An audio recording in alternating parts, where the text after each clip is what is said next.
إن الحمد لله نحمده ونستعينه ونستغفره ونعوذ بالله من شرور أنفسنا ومن سيئات أعمالنا. من يهده الله فلا مضل له ومن يضلله فلا هادي له. وأشهد أن لا إله إلا الله وحده لا شريك له وأشهد أن محمدا عبده ورسوله. أما بعد، يا أيها الناس اتقوا ربكم الذي خلقكم من نفس واحدة وخلق منها زوجها وبث منهما رجالا كثيرا ونساء واتقوا الله الذي تساءلون به والأرحام إن الله كان عليكم رقيبا. يا أيها الذين آمنوا اتقوا الله حق تقاته ولا تموتن إلا وأنتم مسلمون. يا أيها الذين آمنوا اتقوا الله وقولوا قولا سديدا يصلح لكم أعمالكم ويغفر لكم ذنوبكم ومن يطع الله ورسوله فقد فاز فوزا عظيما. إن أصدق الحديث كتاب الله وخير الهدي هدي محمد وشر الأمور محدثاتها وكل محدثة بدعة وكل بدعة ضلالة وكل ضلالة في النار. அளவிலா அருளாளனும் நிகரிலா பேரன்புடையவனுமாகிய எல்லாம் வல்ல அல்லாஹ்வின் திருப்பெயரால் ஆரம்பம் செய்கின்றேன். அன்பிற்குரிய பெரியோர்களே, தாய்மார்களே, சகோதர சகோதரிகளே, அல்லாஹ்வுடைய மாபெரும் கிருபையினால் இங்கே அல்லாஹ்வுடைய மாபெரும் கிருபையினால் நாம் ஹஜ் உம்ரா வழிகாட்டு நிகழ்ச்சியை ஏற்பாடு செய்திருக்கின்றோம். நாம் ஹஜ் என்பது நம்முடைய வாழ்நாளில் நாம் ஒரு தடவை கட்டாயம் நிறைவேற்ற வேண்டும் என்பது நமக்கு கடமையாக்கப்பட்டிருக்கிறது.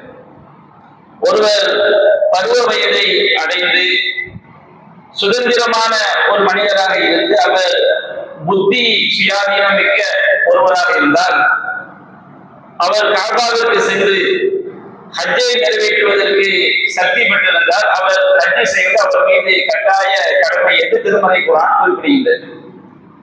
இந்த ஹஜ்ஜு கடமை என்பது இது சீனியாரிட்டி அடிப்படையில உள்ள ஒரு கடமை கிடையாது. அல்லாஹ் ரப்பல் ஆலமீன் யாருக்கு எப்பொழுது அதை செய்வதற்கு அல்லாஹ் நாடி இருக்கின்றானோ அந்த உடனேயே அதை செய்தாக வேண்டும். தகுதி இருந்தும் ஹஜ்ஜு கடமை நிறைவேற்றுவதற்கு தகுதி இருந்தும் நாம பின்னாடி பார்த்துக் கொள்ளலாம் என்று ஒருவர் அதை தள்ளி போடுவார் என்று சொன்னால் நிச்சயமாக அது ஈமானுடைய அம்சங்களில் ஒன்றாக செய்யப்படாது, கருதப்படாது. அல்லாஹ் ரப்பல் ஆலமீன் திருமறை குர்ஆனில் கூறுகின்றான், இன்ன அவ்வள பைத்தியும் உயிரின் நாசி லல்லதி பக்கத முபாரகம் வ ஹுதல் லில் ஆலமீன். மனிதர்களுக்காக அமைக்கப்பட்ட முதல் ஆலயம் பக்கா. மக்காவுடைய இன்னொரு பேர் பக்கா. பக்கா என்று சொன்னா அதிகமாக மக்கள் திரளக்கூடிய இடம் என்ற அதனுடைய பொருள். அதனால் மக்காவிற்கு பக்கா என்ற பெயரும் குறிப்பிடப்படுகிறது. அப்போ பக்கா என்ற அந்த மக்கமா நகரத்திலே அமைந்துள்ள பாக்கியம் பொருந்திய ஆலயமாகும் என்று அல்லாஹ் குறிப்பிடுகின்றான். ஃபீஹி ஆயாத்தும் பையினாத்தும் மகாம் இப்ராஹிம். அந்த ஆலயத்திலே தெளிவான சான்றுகள் இருக்கிறது. மகாம் இப்ராஹிம், இப்ராஹிம் அலைஹிஸ்ஸலாம் அவர்கள் நின்ற இடமும் அந்த ஆலயத்தில் இருக்கிறது. ஃபமன் தஹதஹு கான ஆமினா. அந்த ஆலயத்தில் யார் நுழைந்து விட்டாரோ அவர் அச்சம் தீர்ந்தவராக அபயம் பெற்றவராக மாறிவிடுகிறார் என்று அல்லாஹ் ரப்பல் ஆலமீன் குறிப்பிட்டு விட்டு அல்லாஹ் கூறுகின்றார், வலில்லாஹி அலன் நாஸி ஹஜ்ஜுல் பைத்தி மன் இஸ்ததாஅ இலைஹி சபீலா. அல்லாஹ்வுக்காக மனிதர்கள் யாரெல்லாம் அந்த ஆலயத்தை நோக்கி செல்வதற்கு சக்தி பெற்றிருக்கிறார்களோ அவர்கள் அனைவர் மீதும் ஹஜ்ஜு செய்வது கட்டாய கடமை என்று அல்லாஹ் குறிப்பிடுகின்றார். ஹஜ்ஜு செய்வதற்குரிய தகுதி ஒருவர் பெற்ற பிறகும் அவர் ஹஜ்ஜு செய்வதை மறுப்பார் என்று சொன்னால் அல்லாஹ் கூறுகின்றான், ஃபமன் கஃபர. ஒருவர் இதை புறக்கணித்தால் அல்லாஹ்வுக்கு எந்த நஷ்டமும் இல்லை. ஃபஇன்னல்லாஹ கனியுன் அனில் ஆலமீன். அல்லாஹ் ரப்பல் ஆலமீன் அகிலத்தாரை விட்டும் தேவையற்றவன் என்று அல்லாஹ் குறிப்பிடுகின்றார். ஒருவர் ஹஜ்ஜு கடமையான பிறகும் அவர் ஹஜ்ஜு செய்ய மறுப்பார் என்று சொன்னார், அது கடமை இல்லை என்று ஒருவர் நினைப்பார் என்று சொன்னார், ஹஜ்ஜு செய்வதற்கு ஆசை இல்லாமல் இருப்பார் என்று சொன்னார், அது அவருக்கு தான் நஷ்டம், அல்லாஹ்வுக்கு எந்த விதமான தேவையும் இல்லை என்று அல்லாஹ் செய்கின்றார், குறிப்பிடுகின்றார். அதே போல திருமலை குர்ஆன்ல 296வது வசனத்தை அல்லாஹ் கூறுகிறான், வஅகிமுல் ஹஜ்ஜ வல் உம்ரத லில்லாஹ். நீங்க ஹஜ்ஜையும் உம்ராவையும் அல்லாஹ்வுக்காக நீங்கள் நிறைவேற்றுங்கள். இஹ்லாஸான முறையில அல்லாஹ் இதை ஏற்றுக்கொள்ள வேண்டும். வேறு எந்த நோக்கமும் எனக்கு இல்லை. என்னுடைய இறைவனுக்கு நான் அடிமைப்படுகிறேன், என் இறைவனுடைய கட்டளையை நான் நிறைவேற்றுகிறேன் என்ற மன தூய்மையான எண்ணத்தில் மட்டும் நீங்கள் ஹஜ்ஜையும் உம்ராவையும் நிறைவேற்றுங்கள் என்று அல்லாஹ் ரப்பல் ஆலமீன் குறிப்பிடுகிறார். அதே போல் நம்முடைய இஸ்லாமிய மார்க்கம் இது 5 தூண்களின் மீது நிறுவப்பட்டிருக்கிறது. எந்த 5 தூண்கள்? முதலாவது தூண் லா இலாஹ இல்லல்லாஹ் முஹம்மது ரசூலுல்லாஹ், வணக்கத்திற்குரியவன் அல்லாஹ்வை தவிர யாரும் இல்லை, முஹம்மது ஸல்லல்லாஹு அலைஹி வஸல்லம் அல்லாஹ்வுடைய தூதர், முதலாவது தூண். இரண்டாவது இகாமத்துஸ் ஸலாத், தொழுகையை நிலைநாட்டுவது. மூன்றாவது ஈதாய் ஸகாத், ஸகாத்தை நிறைவேற்றுவது. நான்காவது ஹஜ்ஜுல் பைத், ஹஜ் செய்வது. ஐந்தாவது ஸௌம் ரமதான், ரமதான் மாதம் நோன்பு நோற்பது. அப்ப இந்த ஹஜ் என்பது நமக்கு கட்டாய கடமை. இஸ்லாமுடைய 50 கடமைகளில் 4வது கடமை ஹஜ் என்பதை இந்த நபிமொழி நமக்கு செய்கிறது, தெளிவாக எடுத்து வைக்கிறது. அதே போன்று நபிகள் நாயகம் ஸல்லல்லாஹு அலைஹி வஸல்லம் அவர்கள் சொன்னார்கள், அய்யுஹன் நாஸ் இன்னல்லாஹ ஃபரத அலைக்குமுல் ஹஜ்ஜ ஃபஹஜ்ஜு. மக்களே, அல்லாஹ் உங்கள் மீது ஹஜ்ஜை கடமையாக்கி இருக்கின்றான், எனவே நீங்கள் ஹஜ் செய்யுங்கள் என்று நபிகள் நாயகம் ஸல்லல்லாஹு அலைஹி வஸல்லம் அவர்கள் குறிப்பிடுகிறார்கள். மற்றொரு ஹதீஸிலே நாம் பார்க்கின்றோம், அன்னை ஆயிஷா ரலியல்லாஹு அன்ஹா அவர்கள் நபிகள் நாயகம் ஸல்லல்லாஹு அலைஹி வஸல்லம் அவங்கள்ட்ட கேட்கிறாங்க, ஹல் அலல் நிசாஇ மின் ஜிஹாதி, அல்லாஹ்வின் தூதரே, பெண்கள் மீது ஜிஹாத் கடமையா, ஆயுதம் தாங்கி போர் செய்வது பெண்கள் மீது கடமையா கேட்கிறாங்க. நம்முடைய மார்க்கத்துல ஆயுதம் தாங்கி போர் செய்வது பெண்கள் மீது கடமை கிடையாது. அதுக்குண்டான சூழல் ஏற்பட்டா கூட ஆண்களுக்கு தான் அது கடமையை தவிர பெண்கள் மீது அது கடமை கிடையாது. அப்ப ஆயிஷா ரலியல்லாஹு அன்ஹா இந்த கேள்வியை கேட்டோம், நபிகள் நாயகம் சொன்னார், பெண்கள் மீது ஜிஹாத் கடமை. அவங்க மேல உள்ள ஜிஹாத் என்ன? அலைஹின்ன ஜிஹாதுன் லா கிதால ஃபீஹி, அவர்கள் மீது ஜிஹாத் கடமை, ஆனால் அது எந்த சண்டையும் கிடையாது. அது என்ன ஜிஹாத் என்று சொன்னால் அல் ஹஜ் வல் உம்ரா, ஹஜ்ஜையும் உம்ராவையும் நிறைவேற்றுவது பெண்களுக்கான ஒரு ஜிஹாத் என்று நபிகள் நாயகம் ஸல்லல்லாஹு அலைஹி வஸல்லம் செய்றாங்க, குறிப்பிடுகிறாங்க. அப்ப இந்த நபிமொழிகள் எல்லாம் ஹஜ் உம்ராவுடைய முக்கியத்துவத்தை நமக்கு குறிப்பிடுகிறது. மற்றொரு செய்தியை நாம் பார்க்கின்றோம், நபிகள் நாயகம் ஸல்லல்லாஹு அலைஹி வஸல்லம் சொன்னார்கள், அல் ஹஜ் மர்ரத்தன், ஹஜ் என்பது வாழ்நாளில் ஒரே ஒரு தடவை கட்டாய கடமை. அந்த கடமையை ஒருவர் ஒரு தடவை செய்துவிட்டால் அவருடைய கடமை முடிந்து விட்டது. ஃபமன் ஜாத, ஒருவர் அதிகமாக செய்தார், அல்லாஹ் அவருக்கு பொருளாதார வசதியை கொடுத்திருக்கின்றார், அவர் பொருளாதார வசதியை பெற்றவர், அதற்கான வாய்ப்புகளை பெற்றவர், அதிகமாக ஹஜ்ஜை செய்தார் என்று சொன்னால் அது அவருக்கு உபரியானதாக அமையும், அது வீணா போறது கிடையாது, அதற்குண்டான நன்மை அவருக்கு கிடைக்கும் என்று நபிகள் நாயகம் ஸல்லல்லாஹு அலைஹி வஸல்லம் அவர்கள் சொல்லி காட்டார்.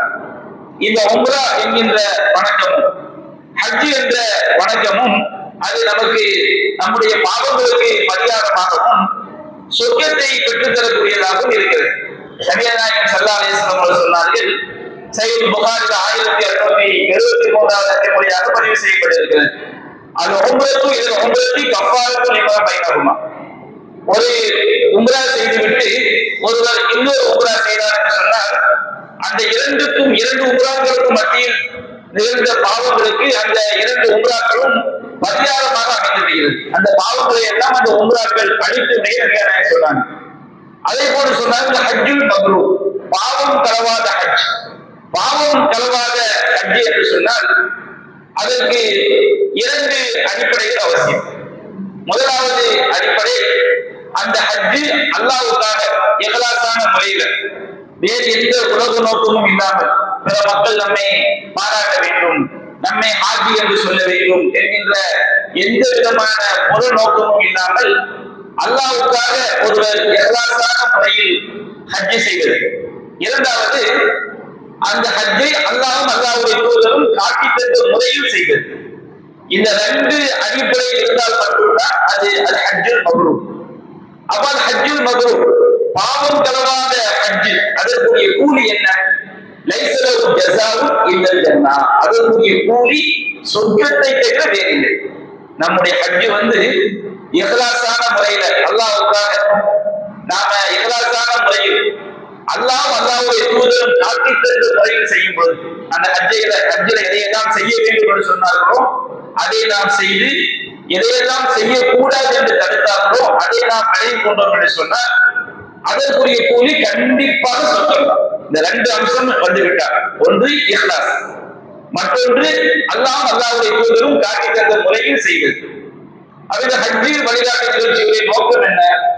இன்றைக்கு நம்முடைய இஸ்லாமிய மக்கள் அதிகமான நபர்கள் ஹஜ்ஜுக்கு போறாங்க. ஆண்களும் போகிறார்கள், பெண்களும் போகிறார்கள். ஒரு காலத்துல ஹஜ்ஜுக்கு போறது என்பது கப்பல்ல போனாங்க.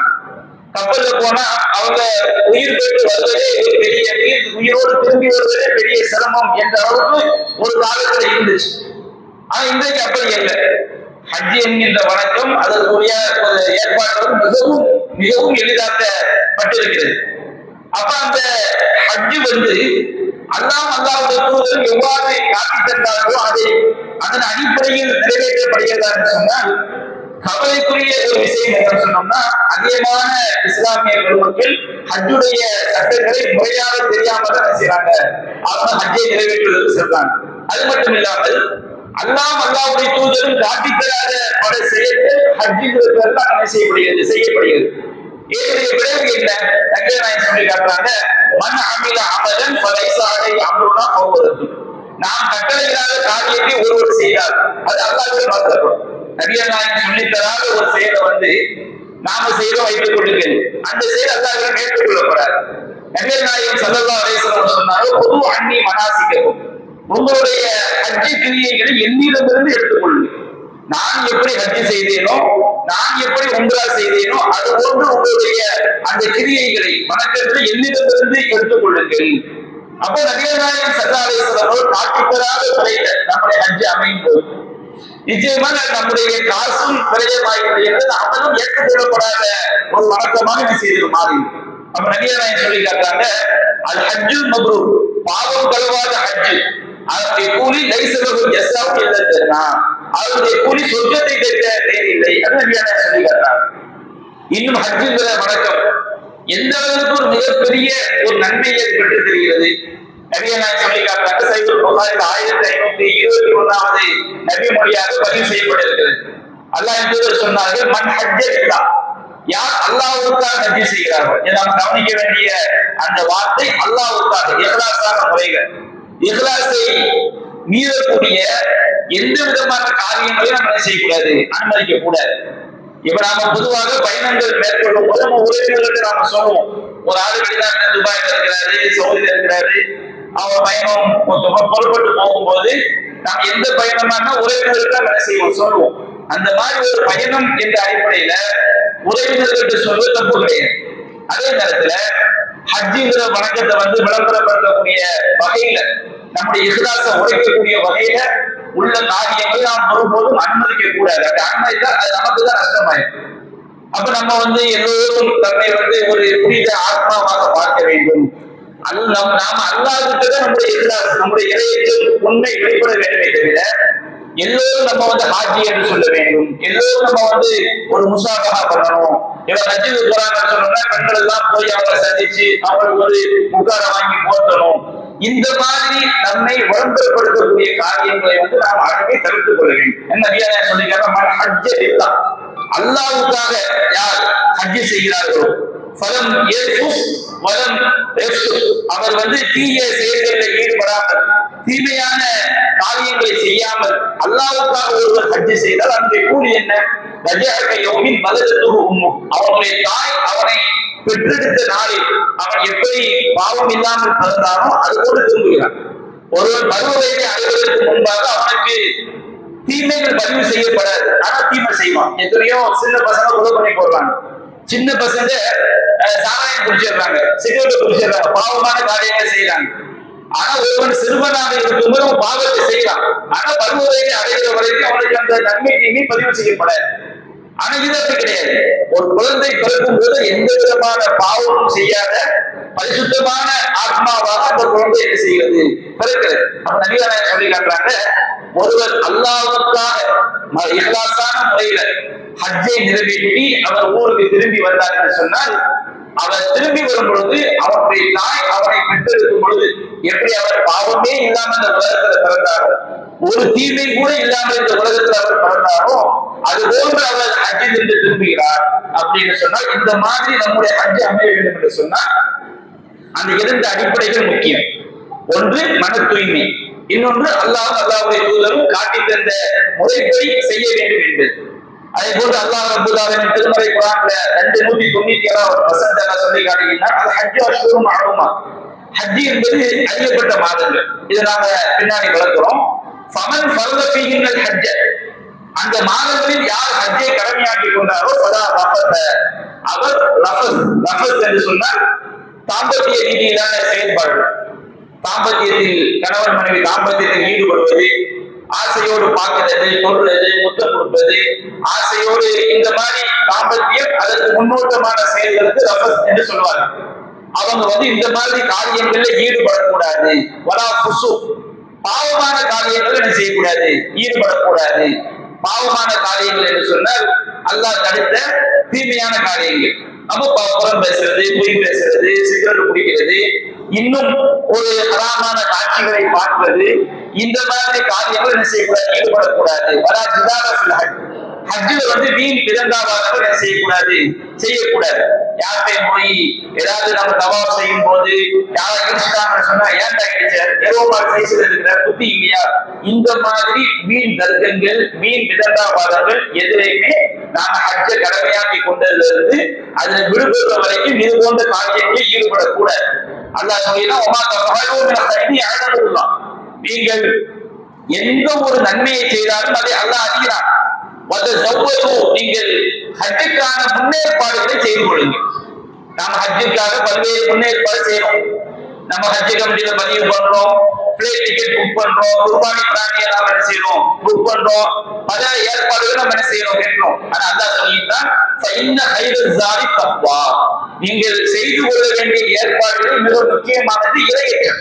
அப்ப ஹஜ் என்பது நமக்கு நன்மையை பெற்றுத் தருவதோடு மட்டுமல்லாமல் அந்த ஹஜ்ஜின் மூலமாக நாம் அல்லாஹ்வை அஞ்சுகிறோமா என்பதை இறைவன் என்ன செய்கிறான், இறைவன் நம்முடைய செயல்கள் மூலமாக அல்லாஹ் நம்மை சோதிக்கின்றான். இறைவனை நாம் அஞ்சுகின்றோமா என்பதை ஹஜ்ஜின் மூலமாக அல்லாஹ் சோதிக்கின்றான். அப்ப அல்லாஹ் சொல்லியிருந்தா மத்த பூனியாவுடைய கல்வா, அறிவுரையோடு நீங்கள் எனக்கு அஞ்சுங்கள் என்று திருமறை குர்ஆன்ல அல்லாஹ் சொல்லி காட்டுகின்றான். சஹீஹ் முஸ்லிம்ல பதிவு செய்யப்பட்டிருக்கிறது. நபிகள் நாயகம் சொல்றாங்க, அண்ணல் இஸ்லாமிய அறிவு மாக்கானப்படும். ஒருவன் இஸ்லாமுக்கு வந்துட்டான்னு வச்சுக்கிட்டு அவன் முன்னால் செய்த எல்லா பாவங்களையும் அந்த இஸ்லாத்துக்கு பதில் என்ற நற்செய்தி அளித்துவிடும்.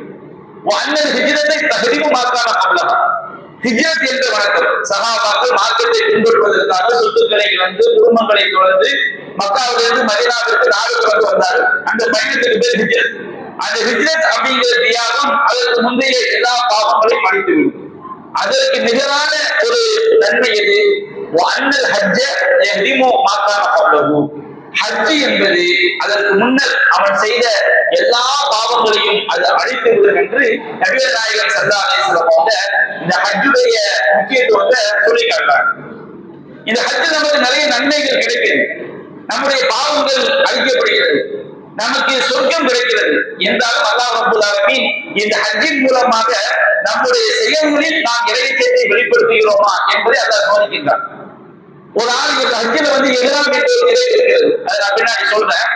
அந்த இஹ்ராமுடைய நிலைக்கு ஒருவர் சென்று விட்டால் வேட்டையாடக்கூடாத ஒரு சட்டம் இருக்குது. இப்ப அல்லாஹ் குர்ஆன்ல சொல்லி காட்டுகின்றான், யா அய்யுஹல்லதீன ஆமனு யபுலுவன்னகுமுல்லாஹு பிஷைஇன் மினஸ் ஸைத், இறை நம்பிக்கையாளர்களே, ஈமான் கொண்டவர்களே, அல்லாஹ் ரப்பல் ஆலமீன் ஏதேனும் ஒரு வேட்டை பொருளை கொண்டு உங்களை சோதிப்பான். நபிகள் நாயகம் காலத்துல சஹாபாக்கள் வேட்டையாடி சாப்பிடக்கூடியவர்களாக இருந்தார்கள். ஏதாவது ஒரு முயலை பிடிச்சி அடிச்சு சாப்பிடுறது, ஈட்டியை வச்சு வேட்டையாடுறது, அம்பை வச்சு அடிச்சு முயல், மானை, ஏதாவது உண்பதற்கு அனுமதிக்கப்பட்ட பறவைகள், இதெல்லாம் அவங்களுடைய வாழ்க்கை முறையில ஒன்றாக இருந்தது. இப்ப அல்லாஹ் என்ன செய்யலாம், இஹ்ராம் நிலைக்கு வந்த பிறகு வேட்டையாடக்கூடாதுன்னு ஒருத்தர், இஹ்ராம்ல இருந்து விடுபடுற வரைக்கும் வேட்டையாடக்கூடாது அப்படி அல்லாஹ் தடை செய்து விட்டு அல்லாஹ் சோதிக்கிறான். அல்லாஹ் சொல்லி காட்டுகின்றான், அது தனாலுகு ஐதீக்கும் இமாகும், உங்களுடைய கைகளால் பிடிக்கிற வகையில, ஈட்டியை வச்சு ஈஸியா குத்தி தூக்குற வகையில அந்த வேட்டை பொருள் நிற்கும், தடை செஞ்ச பிறகு நிற்கும். அல்லாஹ் அனுமதிக்கும் பொழுது எங்க போய் தேடினாலும் ஒரு முயல் கூட கிடைக்காது. ஒரு பறவை கூட மாட்டாரு, ஒரு மான் கூட மாட்டாரு. அல்லாஹ் இஹ்ராமுடைய நிலைக்கு போன பிறகு பார்க்கணும்னு சொன்னோம்னா அல்லாஹ் சோதிக்கிறான். இவன் பக்கத்துல குடிக்கிற மாதிரி கேட்ட போல கூட அல்லாஹ் சோதிக்கிறான். எதற்காக அல்லாஹ் அப்படி சோதிக்கின்றான்? உங்களில் தனியாக இருக்கும்போது அல்லாஹ்வை அஞ்சக்கூடியவர் யார் என்பதை அல்லாஹ் வெளிப்படுத்துவதற்காக. அப்ப நாம உம்ராக்கான இஹ்ராம் வச்சுக்கோம், ஹஜ்ஜுக்கான இஹ்ராம் வச்சுக்கோம். இன்னைக்கு நம்ம வேட்டையாக நம்ம இல்லையா கூடாது. அல்லாஹ் சொல்லக்கூடிய ஒரு உதாரணம், இது மட்டும் தடை இல்லை. பல்வேறு காரியங்கள் தடுக்கப்பட்டது, பாவமான காரியங்கள் தடுக்கப்பட்டது. அப்போ ஒரு செல்போனை கூட ஒரு ஆள் பார்க்கலாம் வச்சுக்கோங்க, ஒரு ஹலாமான காட்சி வருது. இப்ப அல்லாஹ் சோதிக்கிறான். நம்ம ஹஜ்ஜு மற்ற காலங்களையும் செய்யக்கூடாது. ஹஜ்ஜுக்கு போகும்போது ரொம்ப பேணுதல். நாம தனிமையில் இருக்கும் பொழுது நாம நம்முடைய செயல்களால் நாம் அல்லாஹ்வை அஞ்சுகிறோமா என்பதை அல்லாஹ் நாம வெளிப்படையாக காட்டுவதற்காக செய்யக்கூடிய ஒரு வணக்கம் இந்த ஹஜ்ஜு உம்ரா என்பது. அப்ப அல்லாஹ் சொல்லுகிறான், இதற்கு பிறகு ஒருவர் வர முடியினார். அல்லாஹ் என்று சொன்ன பிறகு நீ இஹ்ராமுடைய நிலைக்கு போன பிறகு தடுக்கப்பட்ட காரியங்களை ஒருவன் செய்தால் அழியும், அவனுக்கு துன்புறுத்தக்கூடிய வேதனை இருக்கு. சொல்லுவாங்களா இல்லையா? காசை கொடுத்து தண்டனையை வாங்கிட்டு வருது. நம்ம எதுக்காக பல லட்சம் பேர் செலவு பண்ணி ஹஜ்ஜுக்கு போறோம்? நம்ம சொர்க்கத்துக்கு போகணும், அல்லாஹ் நம்முடைய பாவங்களை மன்னிக்கணும், அதுக்குதான். அப்ப அந்த ஹஜ்ஜை நாம் செய்யும் பொழுது நம்முடைய இறையச்சமும் அங்கே வெளிப்படுத்தப்படுகிறது. நாம் உண்மையிலேயே அல்லாஹ்வை அஞ்சுகிறோமா என்பதற்கு ஒரு சோதனை களமாகவும் அல்லாஹ் ஹஜ்ஜை ஆக்கியிருக்கிறான். அப்ப அந்த ஹஜ்ஜை கடமையாக்கி கொண்டவர்கள் பாவமான காரியங்களை செய்யும் போது அதுவே அவனை நரகத்தில் தள்ளக்கூடிய ஒரு காரியமாகவும் ஆகிவிடுகிறது. அவனை முறையா நாம செய்யும் போது அன்று பிறந்த குழந்தையை போது அவனை பரிசுத்தப்படுத்துகிறது. அதை பலமும் ஈடும் பொழுது அந்த ஹஜ்ஜே அவனுக்கு என்ன செஞ்சது? நரகத்துல கொண்டு போய் சேர்க்கக்கூடிய ஒரு பாவமாக என்ன செய்து மாறிவிடுகிறது. அப்போ ரொம்ப கவனமாக இருக்க வேண்டும் என்ற அடிப்படையில் தான் நாம் இந்த நிகழ்ச்சி ஏற்பாடு செய்யப்பட்டிருக்கிறோம். அல்லாஹ் ரப்பல் ஆலமீன் 22:37 சொல்றான், ஹஜ்ஜில ஒரு வணக்கம் குர்பானி கொடுப்பது. அந்த வணக்கத்தை பற்றி அல்லாஹ் சொல்லும் போது அந்த குர்பானி பிராணியுடைய இறைச்சிகளோ இரத்தங்களோ அல்லாஹ்வை அடையாது. மாறாக உங்களுடைய இறையச்சம் தான் அல்லாஹ்வை அடையும். அப்ப ஹஜ்ஜு ரொம்ப ரொம்ப முக்கியம். இறையச்சம் என்பதை மறந்துவிடக் கூடாது. அப்ப நம்முடைய எந்த நல்லறங்களாக அந்த ஹஜ்ஜு, உம்ரா, தொழுகை, நோன்பு, ஜக்காத் எதுவா இருந்தாலும் சரி, அது ஏற்றுக்கொள்ளப்படாது சொன்னா 3 அடிப்படையில் அவசியம். ஒன்று, இணை வைப்பினை செய்து விடக்கூடாது, மறந்து விடக்கூடாது. ஷிர்கா நம்பிக்கைகள், போய் சஜிதா பண்றது, இறந்தவங்க அல்லாஹ் மாதிரி இறைவனுடைய ஆற்றலை போன்று இறைவன் அல்லாதவர்களுக்கு இருக்கிறது, இறைவன் அல்லாதவர்கள் பிரார்த்தனை செய்வது, இறைவன் அல்லாதவர்கள் நமக்கு நன்மையை தர முடியும், தீமையை தடுக்க முடியும் என்றெல்லாம் அந்த ஷிர்கா நம்பிக்கை இருக்கு பாருங்க. இது கலந்து விடும் என்றால் நல்லறங்கள் பால். அல்லாஹ் சொல்லிக்காக மலையின் அஷரத்தை நிறைய நீர் அல்லாஹ்வுக்கு இணை வைத்தாலும் சரி உங்கள் நல்லறங்கள் எல்லாம் அழிந்து போய்விடும். அப்ப நம்ம சில காலங்கள்ல பல ஷிர்கான காரியங்கள் இஸ்லாமிய சமுதாயத்தில் அறியாமையே குறைந்திருக்கு. தாயத்துக்கள் அணிவது, நல்ல நேரம் பார்க்கறது, கெட்ட நேரம் பார்க்கறது, சமூகத்தை நம்புறது, தர்கா வழிபாடு, இது போன்ற காரியங்கள் அல்லாஹ் நமக்கு வந்து தருவாய். இது எப்படி இணை வைப்பு, இது எப்படி இஸ்லாத்துக்கு எதிரானது என்பதை உணர்ந்து இந்த பாவங்களை நாம் விலகி கொண்டால்தான் நம்முடைய நல்லறங்கள் ஏற்றுக்கொள்ளப்படும். இரண்டாவது இஹ்லாஸ், மன தூய்மை. இன்னல்லாஹ் லா யக்பலு மினல் அமலி இல்லா மா கான லஹு ஹாலிஸன் வ மக்ரூஹின் பிஹி வஜ்ஹு. அல்லாஹ் ரப்பல் ஆலமீன் அவனுடைய திருமுகத்தை நாடி அவனுக்காக செய்யக்கூடிய நல்லறங்களை மட்டும்தான் ஏற்றுக்கொள்வான். மூன்றாவது, அல்லாஹ்வுடைய தூதரும் காட்டித் தந்த அடிப்படை இருக்க வேண்டும். நபிகள் நாயகம் சொன்னார்கள், மன் அமில அமலன் ஃபலைஸ அலைஹி அம்ருனா ஃபஹுவ. நாம் கற்றுத்தராத, நாம் உத்தரவிடாத அடிப்படையில் ஒரு காரியத்தை ஒருவர் செய்தால் அது அல்லாஹ்விடம் ஏற்றுக்கொள்ளப்படாது. அது நபிகள் நாயகம் சொல்லி காட்டாங்க. ஹுது அன்னி மனாசிகக்கும், உங்களுடைய ஹஜ் வணக்கங்களை என்னிடத்திலிருந்து எடுத்துக் கொள்ளுங்கள் என்ன நபிகள் நாயகம் ஸல்லல்லாஹு அலைஹி வஸல்லம் சொல்லி காட்டுறாங்க. அப்ப நம்ம இந்த ஹஜ்ஜுடைய வணக்கத்தை எப்படி அமைத்துக் கொள்ள வேண்டும், நம்ம வீட்டுல இருந்து நாம புறப்பட்டதுல இருந்து நாம திரும்பி வந்த வரைக்கும் எப்படி அமைத்துக் கொள்ள வேண்டும் என்பதை நாம ஒவ்வொரு ஸ்டெப்பாக நாம பார்க்க இருக்கிறோம். நான் முடிந்தவரை இதை சுருக்கமாகத்தான் சொல்கிறேன். நாம இன்ஷா அல்லாஹ் இஷா தொழுகைக்கு முன்னாடி, மக்ரிப் இடைவெளி வரும், இஷா தொழுகைக்கு முன்னாடி என்ன செஞ்சிடலாம், நாம இந்த அமர்வை முடித்துக் கொள்ளலாம். நாம வீட்டுல இருந்து கிளம்புறோம், வீட்டுல இருந்து கிளம்பும் பொழுது வாகனத்துல ஏறி நம்ம அமர்றோம். நம்ம வீட்டுல இருந்து ஒரு வேன்ல உட்கார்ந்து போகலாம், ட்ரெயின்ல போவோம், பிளைட்ல போவோம், எந்த வாகனத்துல நம்ம அமர்ந்தாலும் பொதுவாக இது ஹஜ் உடைய பயணத்துக்கு மட்டுமல்ல, எந்த பயணமாக இருந்தாலும் வாகனத்தில் ஏறி அமர்ந்த பிறகு நம்ம வாகனத்தில் ஏறி அமர்ந்தவுடன் ஓதக்கூடிய துவாவை நாம் ஓதிக்கொள்ள வேண்டும். இது ஹஜ் உம்ராவோட சம்பந்தப்பட்டது கிடையாது. ஆனா இந்த துவாவுடைய அர்த்தத்தை நீங்க சிந்திச்சு பாத்தீங்கன்னா சுப்ஹானல்லாஹ், இது ஹஜ் உம்ராவுக்கு அவ்வளவு 100% பொருந்தக்கூடிய துவா. எல்லா பயணத்துக்குமே இது போதும். ஆனா ஹஜ் உம்ராவுக்கு வந்து அவ்வளவு பொருந்தக்கூடிய ஒரு துவா. வாகனத்துல ஏறி உட்கார்ந்தோம், அல்லாஹ் அக்பர் அல்லாஹ் அக்பர் அல்லாஹ் அக்பர் அல்லாஹ்வே மிகப்பெரியவன் என்று 3 தடவை சொல்லிவிட்டு சுப்ஹானல்லதி சஹர லனா ஹாதா வமா குன்னா லஹு முக்ரினீன், இந்த வாகனத்தை எங்களுக்கு கட்டுப்படுத்தி தந்து வசப்படுத்தி தந்து அல்லாஹ்வுக்கே எல்லாம். நாம நினைக்கிறோம் நம்ம காரு, நம்ம பைக்கு, நம்ம பஸ் அப்படி நம்ம நினைக்கிறோம். எத்தனை பேர் பைக்ல போய் ஆக்சிடென்ட் ஆயிட்டாங்க, அவங்க ரூஹு திரும்ப வர்றது இல்லையே. அப்ப எல்லாமே அல்லாஹ்வுடைய இறைவன் நமக்கு வசப்படுத்தி தந்திருக்கின்றார். அப்ப நாம சொல்றோம், இந்த வாகனத்தை எங்களுக்கு வசப்படுத்தி தந்த அல்லாஹ்வுக்கு எல்லாம் போகிறோம். நாங்கள் இதற்கு ஆற்றல் பெறாதவராக இருந்தோம். வைனா இதா ரப்பினா லமுன்கலிபூன், நாங்கள் எங்கள் இறைவனிடமே திரும்பி செல்லக்கூடியவர்கள். அல்லாஹும்ம இன்னா நஸ்அலுக ஃபீ ஸஃபரினா ஹாதா, இறைவா எங்களுடைய இந்த பயணத்திலே அல் பிர்ர வ தக்வா, நன்மையையும் இறையச்சத்தையும் கேட்கிறோம். ஹஜ்ஜுடைய நோக்கமே 2 தான். ஒண்ணு நமக்கு நன்மை சரியாக செய்தால் நன்மை சொர்க்கம் கிடைக்க போகிறது. இரண்டாவது ஹஜ்ஜுடைய நோக்கம் நாம் அல்லாஹ்வை அஞ்சுகிறோமா என்று நம்முடைய செயல்கள் மூலமாக நாம் வெளிப்படுத்துவது. அப்ப தக்வா அல்லாஹ் தான் சொல்லி காட்டாம நீங்கள் முந்தைய செய்து கொள்ளுங்கள், தக்வா நீங்கள் செய்து கொள்ள வேண்டிய முந்தைய மிக முக்கியமான மிக சிறந்தது இறையச்சம் என்று அல்லாஹ் குறிப்பிடுகிறார். அப்ப இந்த பயண துவாவை நபியா சொல்லி தந்தாங்க, அல்லாஹும்ம இன்னா நஸ்அலுக ஃபீ ஸஃபரினா ஹாதா அல் பிர்ர வ தக்வா, இறைவா எங்களுடைய இந்த பயணத்திலே எங்களிடம் நன்மையையும் இறையச்சத்தையும் கேட்கின்றோம். மினல் அமலி மா தக்வா, நீ பொருத்திக் கொள்ளக்கூடிய நல்லதை கேட்கிறோம். ஹஜ் என்று அல்லாஹ் ஏற்றுக்கொள்ள வேண்டும், உம்ரா என்று அல்லாஹ் ஏற்றுக்கொள்ள வேண்டும். அப்போ மினல் அமலி மா தக்வா அல்லாஹும்ம ஹவ்வின் அலைனா ஸஃபரனா ஹாதா, இறைவா எங்களுடைய இந்த பயணத்தை எங்களுக்கு லேசாக்குவாயாக. ஒத்துவியன்னா கோடா, எங்களுடைய தூரத்தை நீ சுருக்குவாயாக. அல்லாஹும்ம அந்த சாஹிபு ஸஃபர், இறைவா நீ தான் பயணத்தில் எங்களுடைய தோழர். அப்படி என்ன கருத்து? அல்லாஹ்வுடைய உதவி இல்லாம இந்த பயணத்தை நாம் செய்ய முடியாது. சரியான முறையில் நம்முடைய நோக்கத்தை அடையக்கூடிய வகையில் நாம் நிறைவேற்ற முடியாது. அல்லாஹும்ம அந்த சாஹிபு ஸஃபர் ஒரு ஹலீஃபத்து ஃபில் அஹ்ல், என்னுடைய குடும்பத்திற்கு நீதான் பிரதிநிதி. நாங்க போயிட்டு சொன்னோம்னா என்னுடைய குடும்பத்தை பாதுகாக்க எல்லா காலத்திலும் அல்லாஹ் தான் பாதுகாக்க வேண்டும். என்னுடைய குடும்பத்துடைய பிரதிநிதி பாதுகாவலர் நீதான். அல்லாஹும்ம இன்னி அஊது பிக்க மின் வஅஃபாஇ ஸஃபர், இறைவா பயணத்துடைய சிரமங்களிலிருந்தும் வகாவத்தின் மந்தர் கோரமான காட்சிகளை காண்பதிலிருந்தும் வசூயில் முன்பதவி ஃபில் மாலி வல் அஹ்ல், என்னுடைய குடும்பத்திலும் செல்வத்திலும் கெட்ட மாற்றங்கள் ஏற்படுவதை விட்டு நான் உன்னிடம் பாதுகாப்பு தருகிறேன். அப்படிங்கிற பயண துவாவை நம்ம என்ன செய்யணும்? வாகனத்துல ஏறும் போது நாம் மோதிக்கொள்ள வேண்டும், இறங்கும் போதும் மோதிக்கொள்ளும். நபிகள் நாயகம் ஸல்லல்லாஹு அலைஹி வஸல்லம் இறங்கும் போது ஆயிபூன தாயிபூன ஆபிதூன ரப்பினா ஹாமிதுன் என்று அந்த வாசகத்தை சொல்லிவிட்டு இந்த பயண துவாவை என்ன செஞ்சிருக்கிறாங்க? ஓதி இருக்கிறாங்க. அப்ப நீ வாகனத்துல ஏறி உட்கார்ந்ததும் இந்த பயண துவாவை ஓத வேண்டும், வாகனத்திலிருந்து இறங்கிய பிறகும் இந்த பயண துவாவை ஓத வேண்டும்.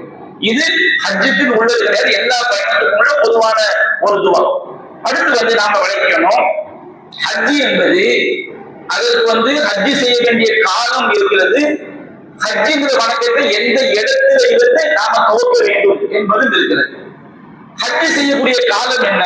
குர்ஆன் அல்லாஹ் சொல்லி காட்டுகின்றா, அல் ஹஜ்ஜு அஷ்ஹுரும் மஅலூமாத், ஹஜ் என்பது அறியப்பட்ட மாதங்கள். அறியப்பட்ட மாதங்கள் என்று அல்லாஹ் ஏன் குறிப்பிடுகிறான்?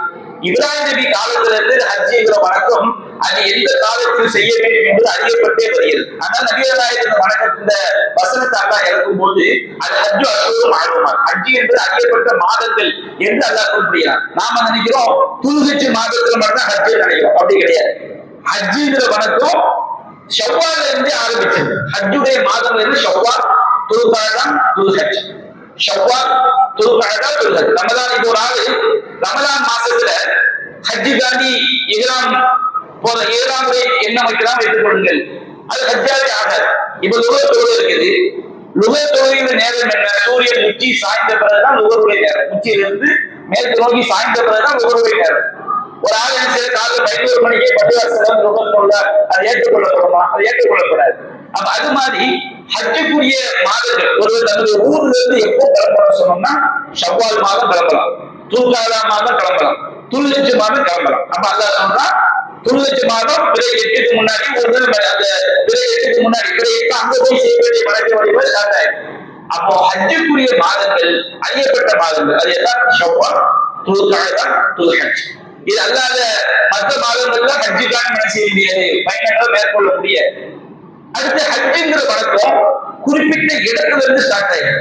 உம்ராங்கிற வழக்கம் குறிப்பிட்ட இடத்துல இருந்து ஸ்டார்ட் ஆயிடும். ஹஜ் உம்ராவுடைய சட்டங்களை தெரியாத மக்கள் நினைக்கிறாங்க உம்ரா என்பது மக்காவில் போய் செய்யக்கூடிய வணக்கம் அப்படின்னு நினைக்கிறாங்க. அப்படி கிடையாது. ஹஜ் என்பது மக்காவில் போய் செய்யக்கூடிய வணக்கம் நினைக்கிறாங்க. அது கிடையாது. ஹஜ்ஜுங்கிற வணக்கம் குறிப்பிட்ட இடத்திலிருந்து ஸ்டார்ட் ஆயிடும். அதுதான் மீகாத் அப்படின்னு சொல்லுவாங்க. நபிகள் நாயகம் ஸல்லல்லாஹு அலைஹி வஸல்லம் ஒவ்வொரு ஊர் மக்களுக்கும் என்ன செஞ்சிருக்கிறாங்க, ஒவ்வொரு எல்லைகளை அவங்க நிர்ணயிச்சிருக்கிறாங்க. நாம பார்த்தோம் ஹதீஸ்கள்ல சொல்லப்பட்டிருக்கு, ரசூல் ஸல்லல்லாஹு அலைஹி வஸல்லம் ஈரான்ல இருந்து வரக்கூடிய மக்கள் காபாவுல இருந்து 98 கிலோமீட்டர் தாக்கு அப்படிங்கிற இடம் அவங்களுக்கு இல்லை. அதே போன்று நஜித், ரியாத் போன்ற இடங்கள்ல இருந்து மக்காவிற்கு கிழக்கு மேற்கு பகுதியில் உள்ளவங்களுக்கு கர்ண மனாசி, அதே போன்று யமன்ல இருந்து வரலாம், நம்ம இந்தியாவில இருந்து போனவங்களுக்கு இடம். இது மக்காவில இருந்து ஒரு 92 கிலோமீட்டர் தூரத்தில் செய்து இது இருக்கு.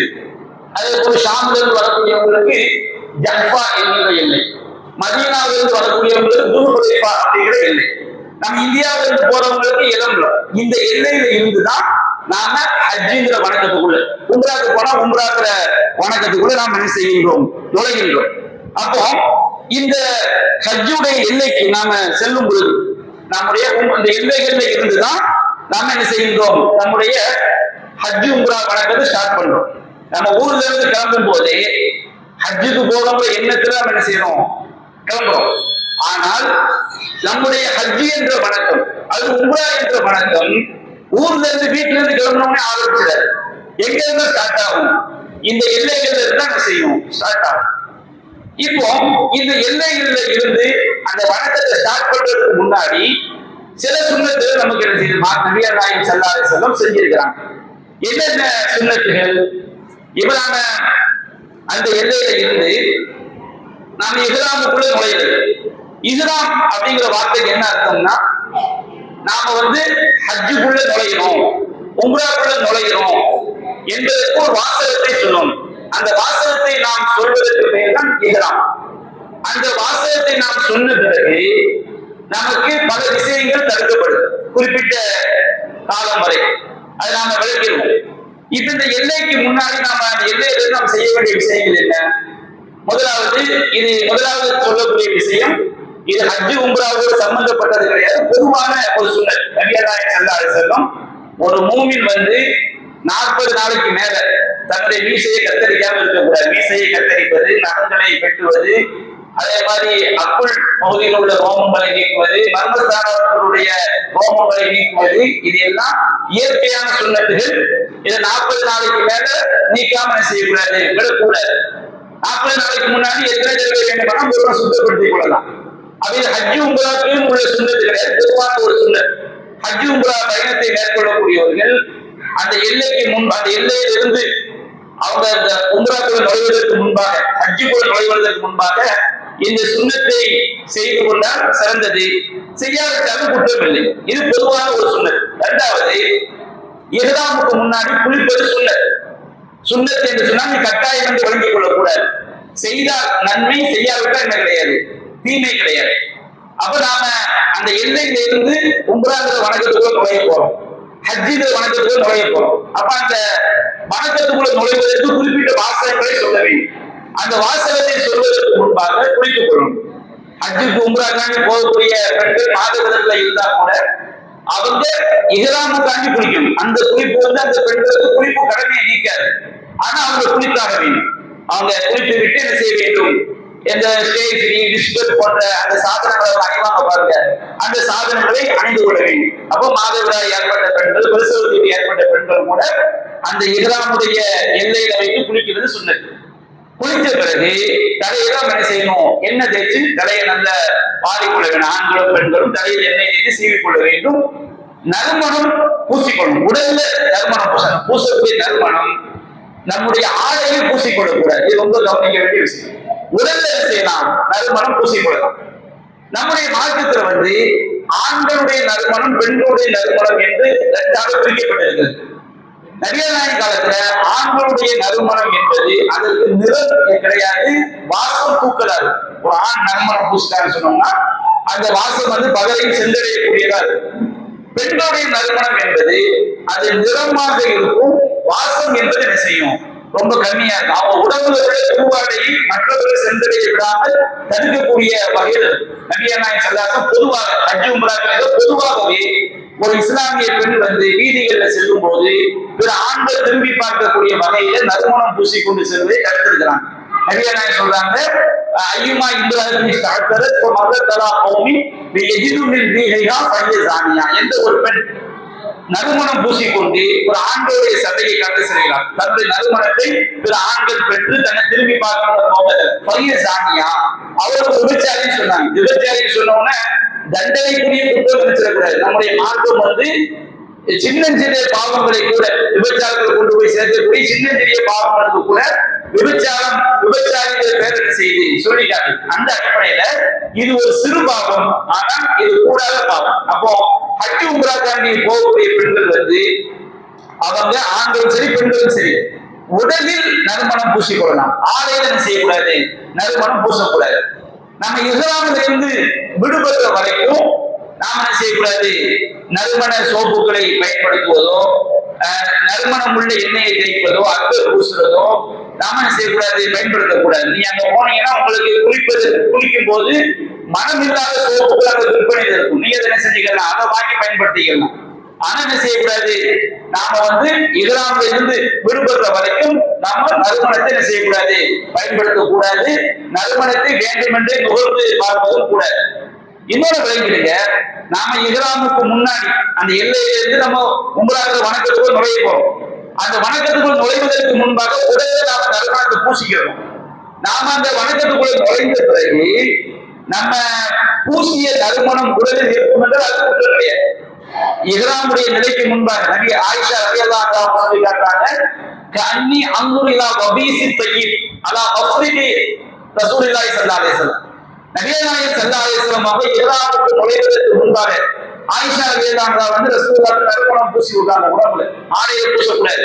அப்ப அந்த உடம்புல பூசிக்கிட்டு அந்த நறுமணம் அவங்க இஹ்ராமுடைய நிலையில் இருக்கும் பொழுதும் அவங்க நெற்றியில வந்து அந்த நறுமண பொருள் மின்னியரை நான் பார்த்தேன் அப்படின்னு செய்றாங்க, சொல்லி காட்டுறாங்க. அப்ப நம்ம இஹ்ராமுக்கு முன்னாடி உடம்புல தேய்ச்ச நறுமணம் இஹ்ராமுக்கு பிறகு இருந்த பிரச்சனை கிடையாது. ஆனா இஹ்ராமுக்கு பிறகு என்ன செஞ்சிடக்கூடாது, எந்த நறுமணத்தையும் பூசக்கூடாது.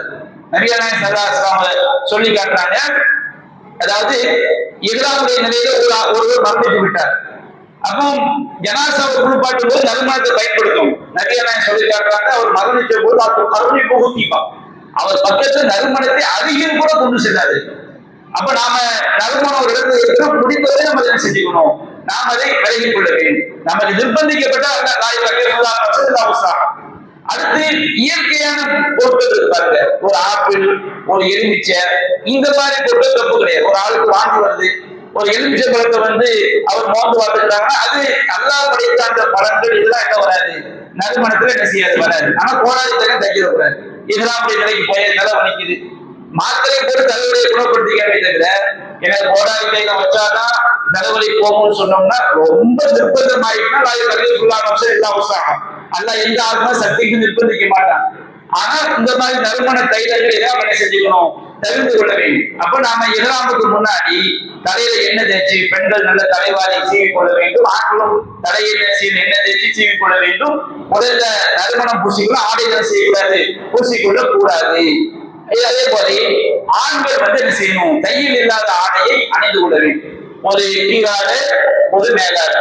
நபிகளே தையல் இல்லாத ஆடைன்னு சொன்னாங்கன்னா நபிகள் நாயகர்கள் கேட்கப்படுகிறது, இஹ்ராமுடைய நிலைக்குள் சென்ற ஆண்கள் என்னென்ன ஆடையை அணிந்து கொள்ளலாம். அப்ப நபிகள் அணியக்கூடாத ஆடையை சொன்னாங்க. ஒரு முஸ்லிம் வந்து சட்டை அணியக்கூடாது, வலா சிறுவார் பேண்ட் என்ன செய்யக்கூடாது, அணியக்கூடாது, வலா இமாமா கலப்பாக என்ன செய்யக்கூடாது, அணியக்கூடாது, வலா கலன் சிவா அவர் தொப்பி என்ன செய்யக்கூடாது, அணியக்கூடாது. அதே மாதிரி வலா சௌகம் மசல் பர்சு சஹஃபரான், பர்சுங்கிற நறுமணம் தைக்கப்பட்ட ஆடை, அதே மாதிரி ஜஅஃபரான் என்ற நறுமணம் தைக்கப்பட்ட ஆடை, நறுமணம் தைக்கப்பட்ட ஆடை என்ன செய்யக்கூடாது, அணியக்கூடாது. இப்படிதான் ரசூலுல்லாஹி செஞ்சுட்டாங்க, தடுத்துட்டாங்க.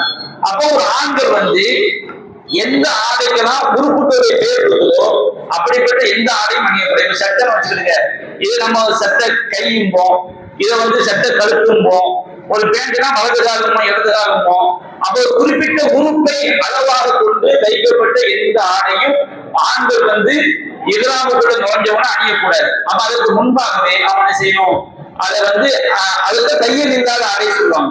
தையல் இல்லாத ஆடைன்னு அர்த்தம் இது குறிப்பிட்ட உறுப்புக்குன்னு உள்ள ஆடை கிடையாது. கீழே கட்ட வேட்டி எடுத்து மேல உடுத்திக்கலாம், மேல கட்ட துண்டு எடுத்து கீழே உடுத்திக்கலாம்.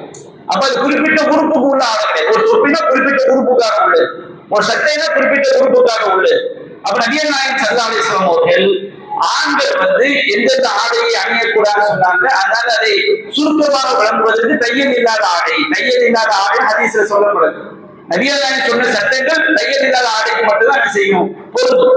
அதே போல ஆண்கள் வந்து இந்த மாதிரி செப்பல் இஹ்ராமுடைய நிலையில இந்த மாதிரி செருப்பு அணிந்து கொள்வது அது சிறந்தது. அதே நேரத்துல அவங்க வந்து இந்த காலுடைய வெளிப்பகுதியை மறைக்காத இந்த வார் சேர்ப்பது அணிவது சிறந்தது. அதே நேரத்துல முனிக்கு கீழே இந்த கணுக்கால மூடி இருப்பாங்க, முனிக்கு கீழே உள்ள எந்த வகையில செருப்பான் தான் தப்பு கிடையாது. அது மேற்பகுதியை மறைச்சாலும் தப்பு கிடையாது. சிறந்தது எது? வார் செப்பல் அணிவது சிறந்தது. அதாவது ரப்பர் செருப்பு. அது கிடைக்கிறதுன்னு சொன்னோம்னா நம்முடைய நாம் அணியக்கூடிய ஒரு ஷூவா இருந்தாலும் சரி, சாக்ஸா இருந்தாலும் சரி, ஆண்களுக்கும் பெண்களுக்கும் முழுக்கு கீழே செய்ய இருக்கும். அது மாதிரி பெண்களை பொறுத்த வரைக்கும் அவங்க வந்து முகத்தை மறைக்கக்கூடிய ஆடைகள் முகத்துல என்ன செய்யக்கூடாது, அணியக்கூடாது. ஆண்களும் பெண்களும் கையுறைகள் என்ன செய்யக்கூடாது, அணியக்கூடாது. பெண்கள் முகத்துல என்ன செய்யக்கூடாது, அணியக்கூடாது. அதிக தடுத்திருக்கிறாங்க. அப்ப நம்ம இந்த ஏற்பாடுகளை தான் அந்த எல்லையில செய்யணும். இப்போ நம்ம போகக்கூடிய பிளைட் வந்து எல்லையில இறங்காது. நமக்குரிய எல்லை எது? இடம். அந்த இடத்துல இறங்கி நம்ம இந்த விஷயத்தை தான் செய்ய முடியாது. நபிகள் நாயகம் ஸல்லல்லாஹு அலைஹி வஸல்லம் என்ன செஞ்சிருக்காங்கன்னா அவங்களுடைய எல்லை மதீனாவுல இருந்து துல்ஹுலைஃபா. அந்த துல்ஹுலைஃபாங்கிற எல்லைக்கு வந்து வீட்டுல இருந்து கிளம்பும் போது அவங்க என்ன செஞ்சாங்க, இஹ்ராமுடைய குளிச்சுட்டு உடம்புல நறுமணம் பூசிட்டு எண்ணெய் சீவிட்டு அந்த இஹ்ராமுடைய நியத்து வைத்த பிறகு கொடுக்க வேண்டிய ஆடைகளை எல்லாம் அணிந்து கொண்டு எல்லையில வந்து ரசூலுல்லாஹ் செஞ்சுக்கிட்டாங்க, அந்த இஹ்ராமுக்குள்ள நுழைஞ்சுக்கிட்டாங்க. அப்ப நாம வந்து உங்களுடைய பிளைட் நீங்க டைரக்ட் பிளைட்டா இருக்குன்னு வச்சுக்கிறீங்க, அந்த ஏர்போர்ட்டுக்கு போறதுக்கு முன்னாடியே ஆண்கள் என்ன செஞ்சிடலாம், அந்த சுண்ணத்துக்களை எல்லாம் செஞ்சுக்கலாம். குளிக்கிறது, நறுமணம் பூசுறது, எண்ணெய் சீவுறது, இஹ்ராமுடைய நியத்து வச்ச பிறகு தையல் இல்லாத ஆடையை அணிகிறது எல்லாமே செஞ்சுக்கலாம். ஆனால் அந்த வணக்கத்துக்கு நம்ம எங்க வந்தா நுழைய போறோம், அந்த எல்லையில வந்து என்ன செய்ய போறோம், நுழைய போறோம். அதனால வந்து அந்த முன்னேற்பாடுகளை நாம பிளைட்ல போகும்போது அந்த எல்லை வரும்போது நமக்கு அறிவிப்பாங்க. அந்த எல்லையில இறங்கி நம்ம செய்ய முடியாது. அதனால ஏர்போர்ட்ல இருந்தோ அந்த வீட்டுல இருந்தோ நம்ம செஞ்சுக்கலாம், ரெடி ஆகி போயிடலாம். இப்ப திருவனந்தபுரத்துல இருந்து பிளைட் வச்சுருங்க, ஏர்போர்ட்ல இருந்து உங்களுக்கு ஏர்பிளேன் வசதி இருக்குன்னா அங்க இருந்து நீங்க செஞ்சீங்கன்னா குளிச்சுட்டு இந்த சுண்ணத்துகளை எல்லாம் செஞ்சுட்டு கிளம்பிக்கலாம். அது வீட்டுல இருந்து அந்த ஆடையோட கிளம்புனா தப்பு கிடையாது. ஆனால் அந்த வணக்கத்திற்குள் நுழைதல் என்பது அந்த எல்லையில தான் செய்யணும், நுழைய வேண்டும். அதே போன்று இப்ப நம்ம அந்த எல்லைக்கு வந்துட்டோம். இப்ப ஹஜ்ஜுக்கு போறது வந்து உம்ராக்கு மட்டும் போகக்கூடியவங்க இருப்பாங்க, ஹஜ்ஜுக்கு போகக்கூடியவங்க இருப்பாங்க. நம்ம இந்தியாவில இருந்து போகக்கூடியவங்க வந்து 99% நாம செய்யக்கூடிய ஹஜ் என்பது தமத்து முறையில உள்ள ஹஜ். இன்னொன்னு கிரான் வகை ஹஜ்ஜுன்னு சொல்லுவாங்க. கிரான் வகை ஹஜ் என்ன, தன்னுடைய ஊரில் இருந்தே கையோடு பலிப்பிராணியை என்ன செய்வாங்க, மக்காவோடு அறுக்க வேண்டும் என்பது ஹஜ் பெருநாள் அன்னைக்கு அறுக்க வேண்டும் என்பதற்காக ஊர்ல இருந்து என்ன செய்வாங்க, பலிப்பிராணியை கொண்டு போவாங்க. இவங்களுக்கு வந்து எதுதான் சிறந்த ஹஜ்? கிரான் வகை ஹஜ். தமத்து கிரான என்ன அர்த்தம், நம்ம அந்த எல்லையில இருந்து இஹ்ராமுடைய நியத்தை வச்சு மக்காவில் போய் உம்ராவை நிறைவேற்றி விட்டு இஹ்ராம்ல இருந்து விடுபட்டார். திரும்ப துல்ஹஜ் பிறை 8ல ஹஜ் தாண்டி மக்காவில இருந்து இஹ்ராம் கட்டுறோம். இந்த மாதிரி எல்லையில இருந்து உம்ரா தாண்டி இஹ்ராம் நியத்தை வச்சு உம்ரா செஞ்சுட்டு இஹ்ராம்ல இருந்து விடுபட்ட பிறகு துல்ஹஜ் பிறை 8ல ஹஜ் தாண்டி இஹ்ராம் பெற்றுவதற்கு பேரு தமத்து. நம்ம இந்தியாவில இருந்து போகக்கூடிய எல்லோருமே எந்த மாதிரி செய்வோம், தமத்து முறையில ஹஜ் செய்வோம். நம்ம இருந்து பலிப்பிராணியை கையோடு செய்ய முடியாது, கொண்டு போக முடியாது. அப்ப நம்ம தமத்து முறையை ஹஜ் செய்யறதுனால அந்த எல்லைக்கு போன உடனே நாம முதல்ல உம்ராக்கு தான் நம்ம என்ன செய்ய போறோம், நம்ம வந்து உம்ராக்கான இஹ்ராமுக்குள்ள நுழைப்போம். இப்படி என்ன விளங்கிடக்கூடாது, உம்ராக்காவுல இஹ்ராம் நுழையிறமா இல்லைங்களா, இது உம்ரான் மட்டும் விளங்கிடக்கூடாது. நபிகள் நாயகம் சொல்லி காட்டுறாங்க, தகலத்தில் உம்ரத்தும் ஃபில் ஹஜ்ஜி இலா யௌமில் கியாமா. ஹஜ்ஜுக்குள் உம்ரா என்பது கியாமத் நாள் வரை நுழைந்து விட்டது. நம்ம ஹஜ் அல்லாத மாதங்கள்ல உம்ராவை மட்டும் செய்வோம், அது தனி வணக்கம். ஆனால் நாம செய்யக்கூடிய ஹஜ்ஜில ஒரு பார்ட் என்னது? உம்ரா. ஹஜ்ஜுக்குள்ள ஒரு உம்ரா இருக்கு. உம்ரா என்பது தனித்த உம்ரா கிடையாது, அதுவும் ஹஜ்ஜு தான். நம்ம ஹஜ்ஜுங்கிற வழக்கம் நம்ம பிள்ளை 8ல இருந்து தோங்கல. ஹஜ்ஜுங்கிற வழக்கம் எங்க இருந்து தோன்கிறது? ஷவ்வால் மாதம், துல்காதா மாதம், துல்ஹஜ் மாதத்துல அந்த எல்லையில இருந்து நாம அந்த உம்ராக்கு நாம் நியத் வைக்கும் போது எதுக்குதான் நுழைக்கிறோம்? ஹஜ்ஜுக்குள்ள தான் நம்ம நுழையிறோம். ஏன்னா தமத்து ஹஜ் என்பது தமத்து முறை ஹஜ்ஜினா என்ன வழங்கிருங்க? முதல்ல எல்லையில இருந்து உம்ரா தாண்டி நாம இஹ்ராமுடைய நியத் வச்சு உம்ராவை நிறைவேற்றுவது. அதற்கு பிறகு இஹ்ராம்ல இருந்து விடுபட்டது. அதற்கு பிறகு பிறை 8ல வந்து ஹஜ்ஜுக்காக என்ன செய்யுது? இஹ்ராமுடைய நியத் வைக்கிறது. அப்ப இந்த ரெண்டும் சேர்த்துதான் ஹஜ். பிறை 8ல ஹஜ்ஜுக்காக நியத் வைக்கிறது, அது மட்டும் ஹஜ் கிடையாது. இந்த உம்ராவும் சேர்த்தும் அதுவும் அந்த ஹஜ்ஜும் சேர்த்துதான் ஹஜ்ஜுங்கிறது முழுமையான ஹஜ் என்பதை நாம என்ன செய்ய வேண்டும்? விளங்கிக் கொள்ள வேண்டும். அப்ப நாம உம்ராக்கு மட்டும் மற்ற காலங்களில் உம்ராக்கு மட்டும் போறோம் வச்சுக்கிறீங்க. அந்த எல்லையில போய் நாம குளிச்சு தலை சீவி நறுமணம் உடம்புல நறுமணம் பூசிட்டு ஆண்கள் தையல் இல்லாத ஆடை அணிந்து கொண்டு, பெண்கள் அவங்களுக்கு சொல்லப்பட்ட பெண்களுக்கு பொதுவான ஆடை தான், எல்லா காலத்திலையும் அணியக்கூடிய மார்க்கம் அனுமதித்த ஆடை தான் பெண்களுக்கு தனிப்பட்ட ஆடை கிடையாது. அவங்க முகத்தை மறைக்க கூடாது, கையுறை என்ன செய்யக்கூடாது? அணியக்கூடாது. அதுதான் பெண்களுக்கு ஆடையை தடுக்கப்பட்டது. இப்ப நம்ம அந்த எல்லைக்கு வந்துடுறோம். பிளைட்ல போகும்போது உங்களுக்கு அந்த எல்லையை அறிவிப்பாங்க. நாம தூங்கிடாம தயாரா இருக்கணும். அந்த எல்லைக்கு வந்தோடனே நம்ம ஒரு வாசகத்தை சொல்றோம். இந்த வாசகம் நியத்து கிடையாது. நம்ம ஊர்ல இருந்து கிளம்பும்போது அந்த எண்ணத்துல தான் போறோம். நியத்து என்பது உள்ளத்துல ஒரு எண்ணம். இந்த வாசகம் என்ற நியத்து கிடையாது. இது ஹஜ்ஜுக்குள் உம்ராவுக்குள் நாம் நுழைகின்றோம் என்பதை அறிவிக்கக்கூடிய வாசகம். இப்ப நம்ம தொழுகிறோம். இக்காமத் சொன்ன பிறகு தொழுகைக்குள்ள நம்ம நுழைகிறோம் அப்படிங்கிறது என்ன அடையாளம்? அல்லாஹ் அக்பர் அப்படின்னு தக்பீர் கட்டு. அந்த தக்பீர் கட்டிட்டோம்னா அதுக்கு சலாம் கொடுக்கிற வரைக்கும் தொழுகையை பிற காரியங்கள் ஈடுபடக்கூடாது. அதே மாதிரி நம்ம ஹஜ்ஜுக்குள் நுழைவதற்கான ஒரு வாசகம் தான் இந்த வாசகம். என்ன வாசகம்?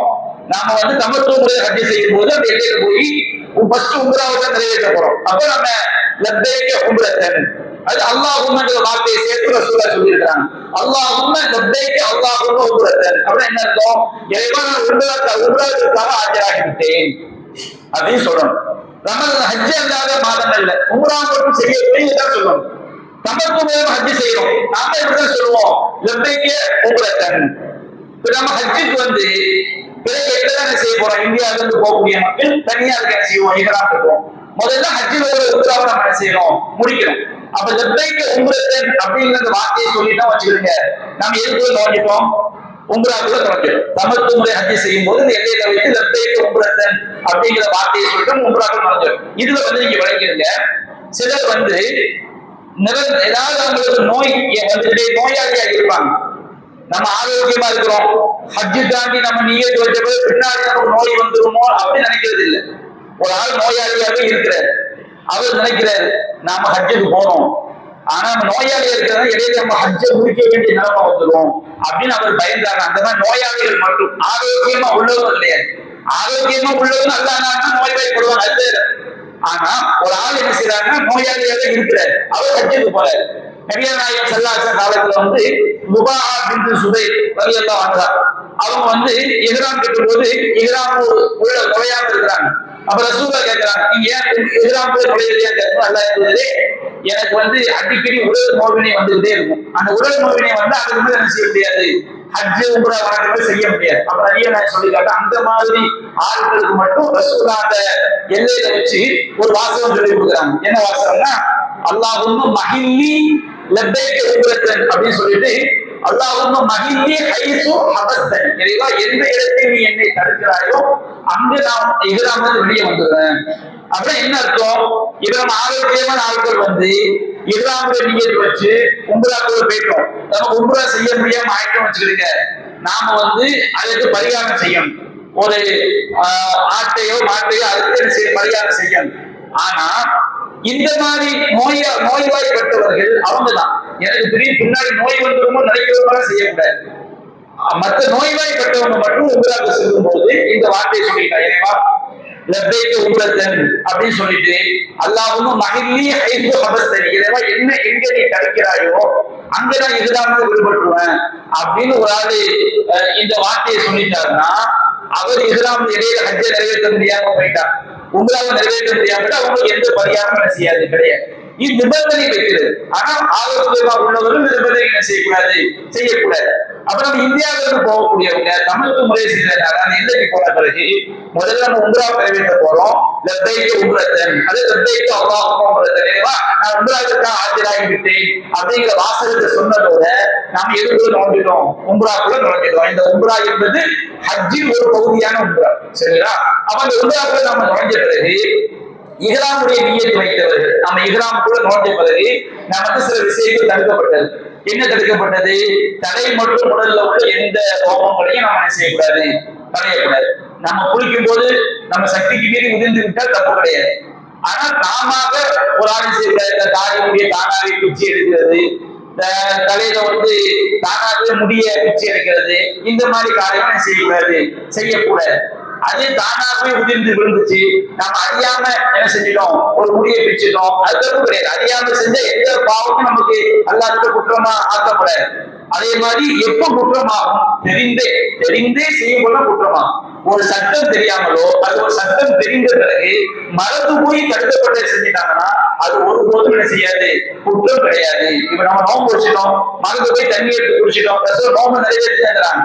அப்ப இஸ்லாமுக்குள்ள நாம நுழைஞ்ச பிறகு, உங்களாக வணக்கத்துக்குள்ள நுழைஞ்ச பிறகு நாம சில காரியங்கள் செய்யக்கூடாது. இது என்னென்ன காரியங்கள்? தலை மற்றும் உடல்ல உள்ள எந்த முடிகளையும் நாம இஸ்லாம்ல இருந்து விடுபடுற வரை களையக்கூடாது. நகங்கள் என்ன செய்யக்கூடாது, வெட்டக்கூடாது. நறுமணம் பூசக்கூடாது, வேட்டையாடக்கூடாது, திருமண ஒப்பந்தம் செய்யக்கூடாது.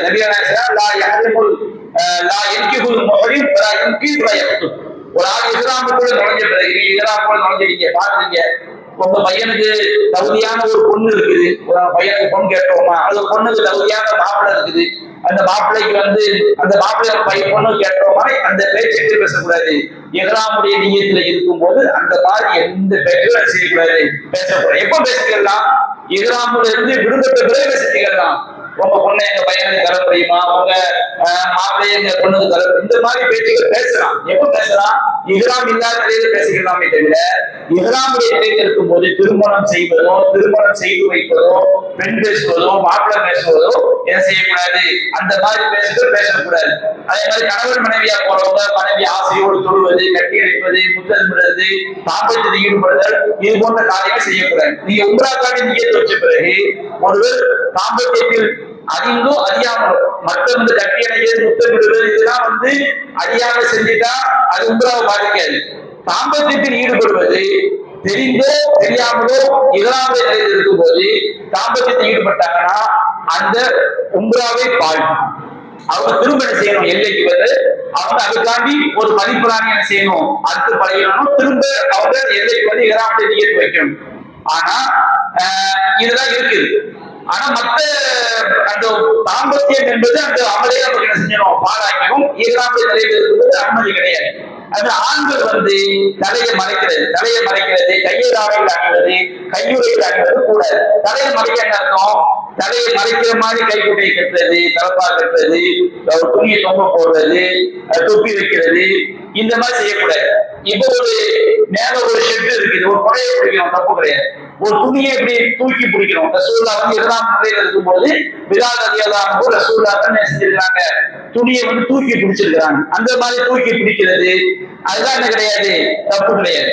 ஒரு கால் ஷெட்டுக்குள்ள நிக்கிறது, ஒரு பெட்டியை தலையை தூக்கி வைக்கணும், அது தலைக்கு மறைப்பா இருக்குது, அது தப்பு கிடையாது. ஆனால் தலையை மறைக்கிற மாதிரி ஆண்கள் தலையை மறைக்கிற மாதிரி எந்த துணியை என்ன செய்யக்கூடாது, இஹ்ராம்ல இருந்து விடுபடுற வரைக்கும் அவங்க அணியக்கூடாது. கையல் ஆடைகள் அணியக்கூடாது. நீங்க இஹ்ராம் நியத்து வச்ச பிறகு எத்தனை தடவை நீங்க குளிச்சுக்கலாம். ஆனால் குளிக்கும் பொழுது கையல் இல்லாத ஆடைகளை நம்ம செஞ்சு அனுபவிச்சுக்கோம். கையல் இல்லாத ஆடைகளை நாம உறுதி கொள்ள வேண்டும். இப்ப நீங்க வெள்ளை கலர் ட்ரெஸ் தான் அது கிடையாது. நீங்க ஒரு வேட்டி எடுத்து அது கையில மூட்டை பிரிச்சுட்டு அதுல தோல்றது உடுறது வச்சுட்டா கூட என்ன கிடையாது, தப்பு கிடையாது. நம்ம இஹ்ராம் ட்ரெஸ் வெள்ளை கலர்ல தான் இருக்கணும், வெள்ளை கலர்ல தான் அணியறது கிடையாது. நபிகள் நாயகம் ஸல்லல்லாஹு அலைஹி வஸல்லம் அவர்கள் பொதுவாக வெள்ளை நிறத்தை சிறப்பித்திருக்கிறாங்க. ஒரு பயம், உங்கள் ஆடைகளில் வெள்ளை நிற ஆடைகளை அணியணும்னு சொல்லியிருக்கிறாங்க. ஆனா இஹ்ராமுடைய ட்ரெஸ் வேற கலர்ல எல்லாம் தப்பு கிடையாது. இப்போ ஒரு 8 முழு வேட்டி இருக்குன்னு வச்சிருங்க, அது எந்த விதமான கையும் இல்ல வச்சுக்கிறீங்க, நீங்க வேட்டியா உடுக்கிற மாதிரி உடுத்துக்கிட்டாலே அதுவே என்ன செஞ்சிடும், இஹ்ராம் ஆயிரும். இன்னொரு 8 முழ வேண்டிய மேல போட்டீங்க வச்சிருக்க, அது ஆண்களுக்கு போதுமான ஆடையார்.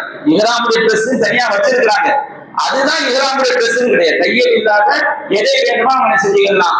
இஹ்ராமின் போது அவங்க செய்து கொள்ளலாம், அணிந்து கொள்ளலாம். அதே போன்று பெண்கள் முகத்தை மறைக்கிறது, கையில் அணிவது கூடாது, காலுறை அணிவது கூடாது. இவராக செருப்பு கிடைக்குன்னு வச்சுக்கோங்க, அவங்க காலுறை என்ன செஞ்சிடலாம், கணுக்காலுக்கு கீழே இருக்கிற மாதிரி அணிஞ்சிக்கலாம். காலுறை அணியலாம், ஆனா அது முழுக்கி மேல என்ன செய்யக்கூடாது, வந்துடக்கூடாது. அந்த காலுறை என்பது முழுக்கி கீழே தான் என்ன செய்யணும். ஷூ அணியலாம், அந்த ஷூ கேம்பா ஷூவா இருக்கும், முழுக்கி மேல என்ன செய்யக்கூடாது, மறைக்க கூடாது. இதெல்லாம் இஹ்ராமின் போது தடுக்கப்பட்டவை, இதெல்லாம் மனசுல வச்சுக்கணும். அதே மாதிரி நம்ம மக்காக்குள்ள போயிட்டோம்னு சொன்னோம்னா, இஹ்ராமுடைய நிலையில இருக்கிறவங்க, அதாவது உம்ராங்கிற வணக்கத்தை செய்யறவங்க, அந்த இஹ்ராமுடைய இல்லாதவங்க யாராக இருந்தாலும் ஹரமுடைய எல்லைகளில் பேண வேண்டிய ஒழுக்கம் இருக்கு. ஹரமுடைய எல்லை இது மக்காவை சுற்றி குறிப்பிட்ட கிலோமீட்டர் புனித எல்லை. இப்போ அரபாங்கிற சிட்டி புனித எல்லைக்கு வெளியே இருக்கு. மினா, முஸ்தலிஃபா, மினா இது எல்லாமே புனித எல்லைக்கு உள்ள இருக்கு. உங்களுக்கு அந்த புனித எல்லையுடைய அந்த அடையாளம் போர்டுலாம் வச்சிருப்பாங்க. புனித எல்லைக்கு போர்டுலாம் செஞ்சிருப்பாங்க, வச்சிருப்பாங்க. இந்த புனித எல்லைகளுக்குள்ள இஹ்ராமுடைய நிலையில உள்ளவங்களும் இஹ்ராமுடைய நிலையில இல்லாதவங்க, புனித எல்லைக்கு உள்ள இருந்தாலே பேண வேண்டிய விஷயங்கள் என்னன்னு சொன்னோம்னா, அங்க உள்ள முட்களை என்ன செய்யக்கூடாது, வெட்டக்கூடாது. ஏன்னா அல்லாஹ் ரப்பல் ஆலமீன் வானம் பூமியை படைத்த காலத்தில இருந்தே இந்த பகுதியை புனித எல்லையாக அல்லாஹ் ஆக்கிட்டான். அது அங்க உங்களுக்கு அடையாளம் வச்சிருப்பாங்க.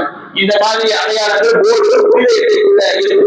அப்ப அந்த புனித எல்லைக்கு நம்ம போயிட்டோம்னு சொன்னோம்னா, அங்க உள்ள முட்களை வெட்டக்கூடாது, வேட்டை பிராணியை வெட்டக்கூடாது. ஒரு புறாவோ, ஒரு முயலோ, ஒரு மானவோ வச்சிருக்க அப்படின்னு செய்யக்கூடாது, அது பாதிக்கும். நம்ம வேலையை நம்ம பார்த்து செய்யணும், போகணும். இது புனித எல்லைக்குள்ள வேட வேண்டியது. அதே போன்று பிற தவறவிட்ட பொருட்களை அதை அறிவிப்பவர்கள் மற்றவர்கள் எடுக்கக்கூடாது. ஒரு பொருள் கீழே கிடக்குது, ஒரு பொருளை நம்ம கீழே உள்ள பொருள் எடுக்கணும்னு வச்சிருங்க, அதுக்கு மார்க்கெட்ல சட்டங்கள் இருக்கு. அது ஒரு வருஷம் அந்த அடையாளத்தை பார்த்துக்கணும், சுருட்டு என்ன கலர் என்பதை பார்த்துக்கணும், எல்லாத்தையும் பார்த்து வச்சுக்கிட்டு ஒரு வருஷத்துக்கு நம்ம அங்க உட்கார்ந்து அறிவிக்கணும், இந்த பொருள் என்கிட்ட இருக்குது, அடையாளம் சொல்லி பெற்றுக் கொள்ளுங்கள். அதற்கு உண்டான தகுதி நமக்கு இருக்குன்னு வச்சுக்கிறீங்க, நாம அந்த பொருளை எடுத்து அதை உரியவர் வர்ற வரைக்கும் ஒப்படைக்கலாம். நம்ம ஒரு வருஷம் இருக்க முடியுமா? இருக்க முடியாது. உங்க கூட வந்திருக்கிறாங்க, அவங்க பொருள் கீழே கிடைக்குது, இது அக்கறை பொருள் எடுத்து அவர்கள் எடுத்து கொடுத்தா தப்பு கிடையாது. நமக்கு யாருமே தெரியாது, நம்ம அதை எடுத்தோம்னு சொன்னோம்னா அந்த பொருளை உரியவர்கள் ஒப்படைப்பதற்கு மார்க்க சட்டங்களை பேணக்கூடிய சூழல் நமக்கு இருக்கும்.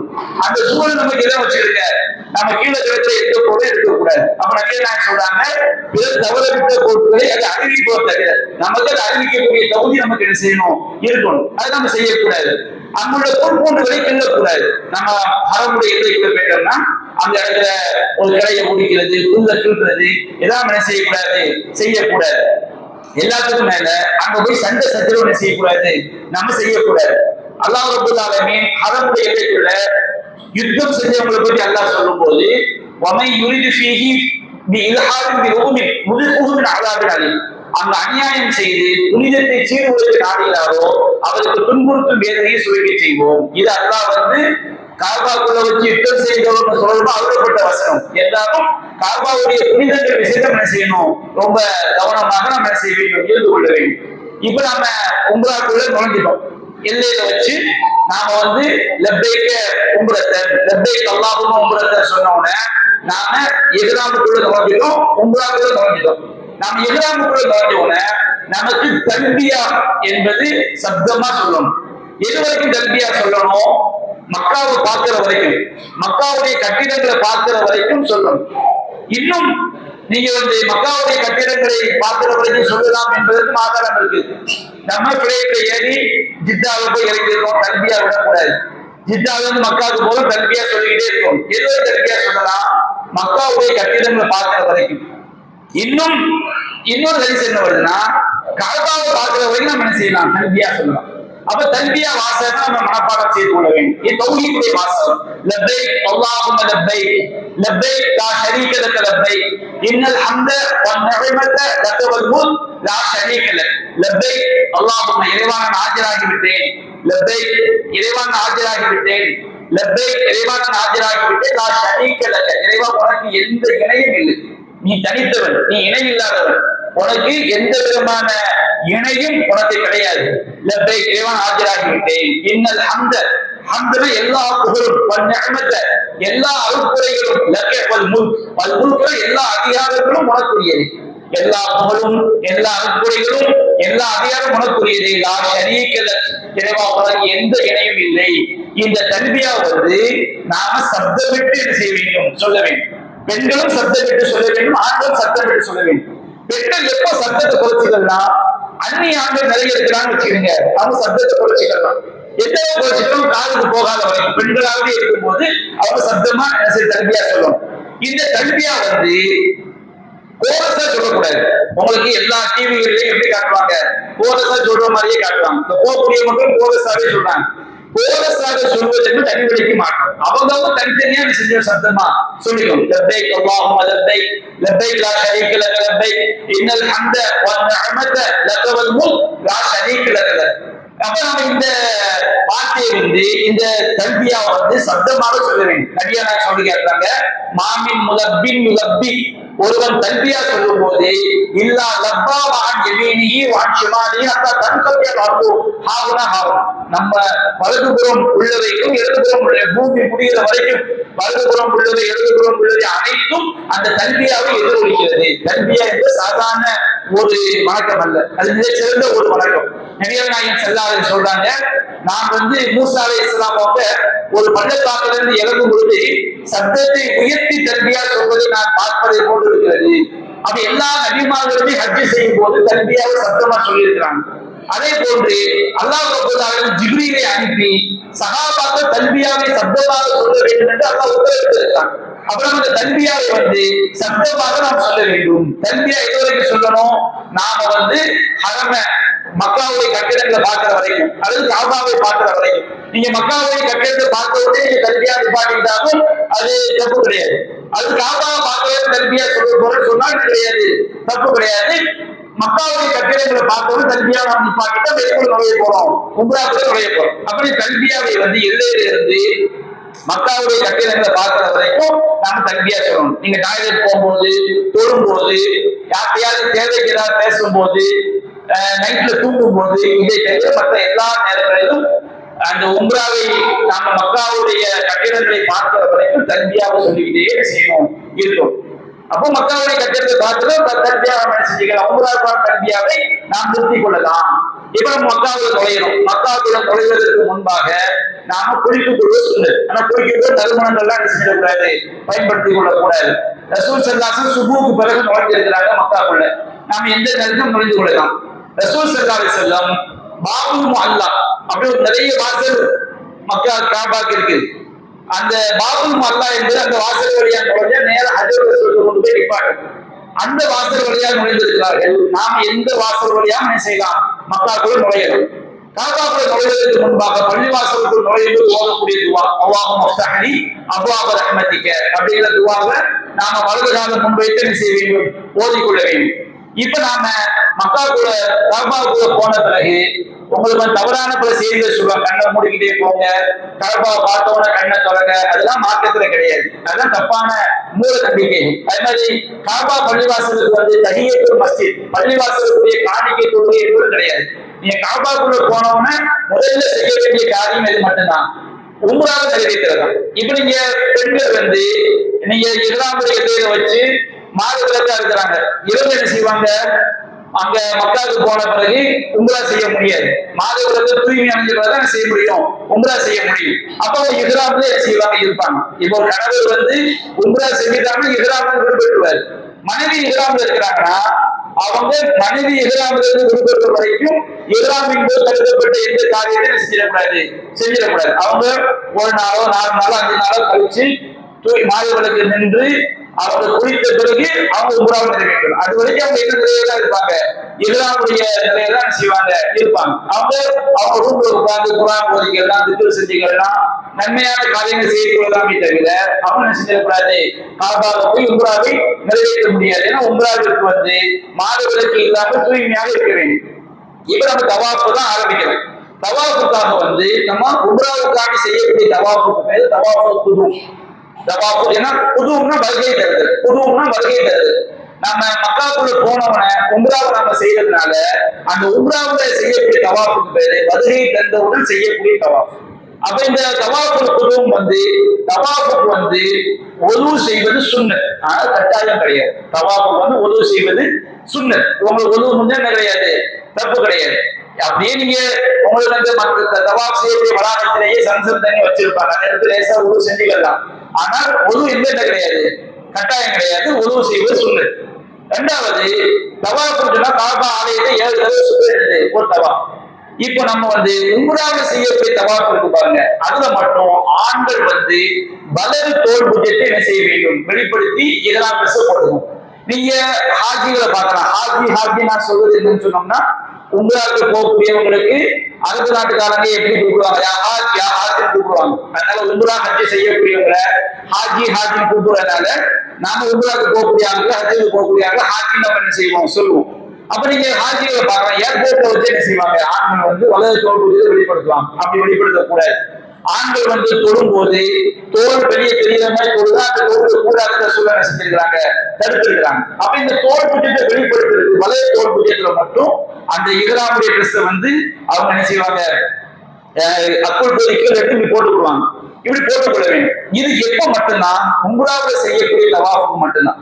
நான் சொல்லக்கூடிய தவாஃபுடைய சட்டங்கள் எல்லாமே எப்போ தவாஃப் செஞ்சாலும் பொருந்தும். ஆனா உம்ராவுல செய்யக்கூடிய தவாஃபு மட்டும் கொஞ்சம் விதிவிலக்கு என்ன செய்யுது இருக்கு. அப்ப உம்ராவுல செய்யக்கூடிய தவாஃப், அந்த போன செய்யக்கூடிய தவாஃப்ல மட்டும் ஆண்கள் வந்து வலது தோல் புஜத்தை வெளிப்படுத்தும். இது வந்து தவாஃப் ஆரம்பிக்கும் போது வெளிப்படுத்தணும். 7 தடவை சுத்தி மட்டும் செஞ்சிடணும், மறைத்துக் கொள்ள வேண்டும். இது ஆண்களுக்கு மட்டும் உள்ள சட்டம். இது உம்ராவுக்கு மட்டும்தான்.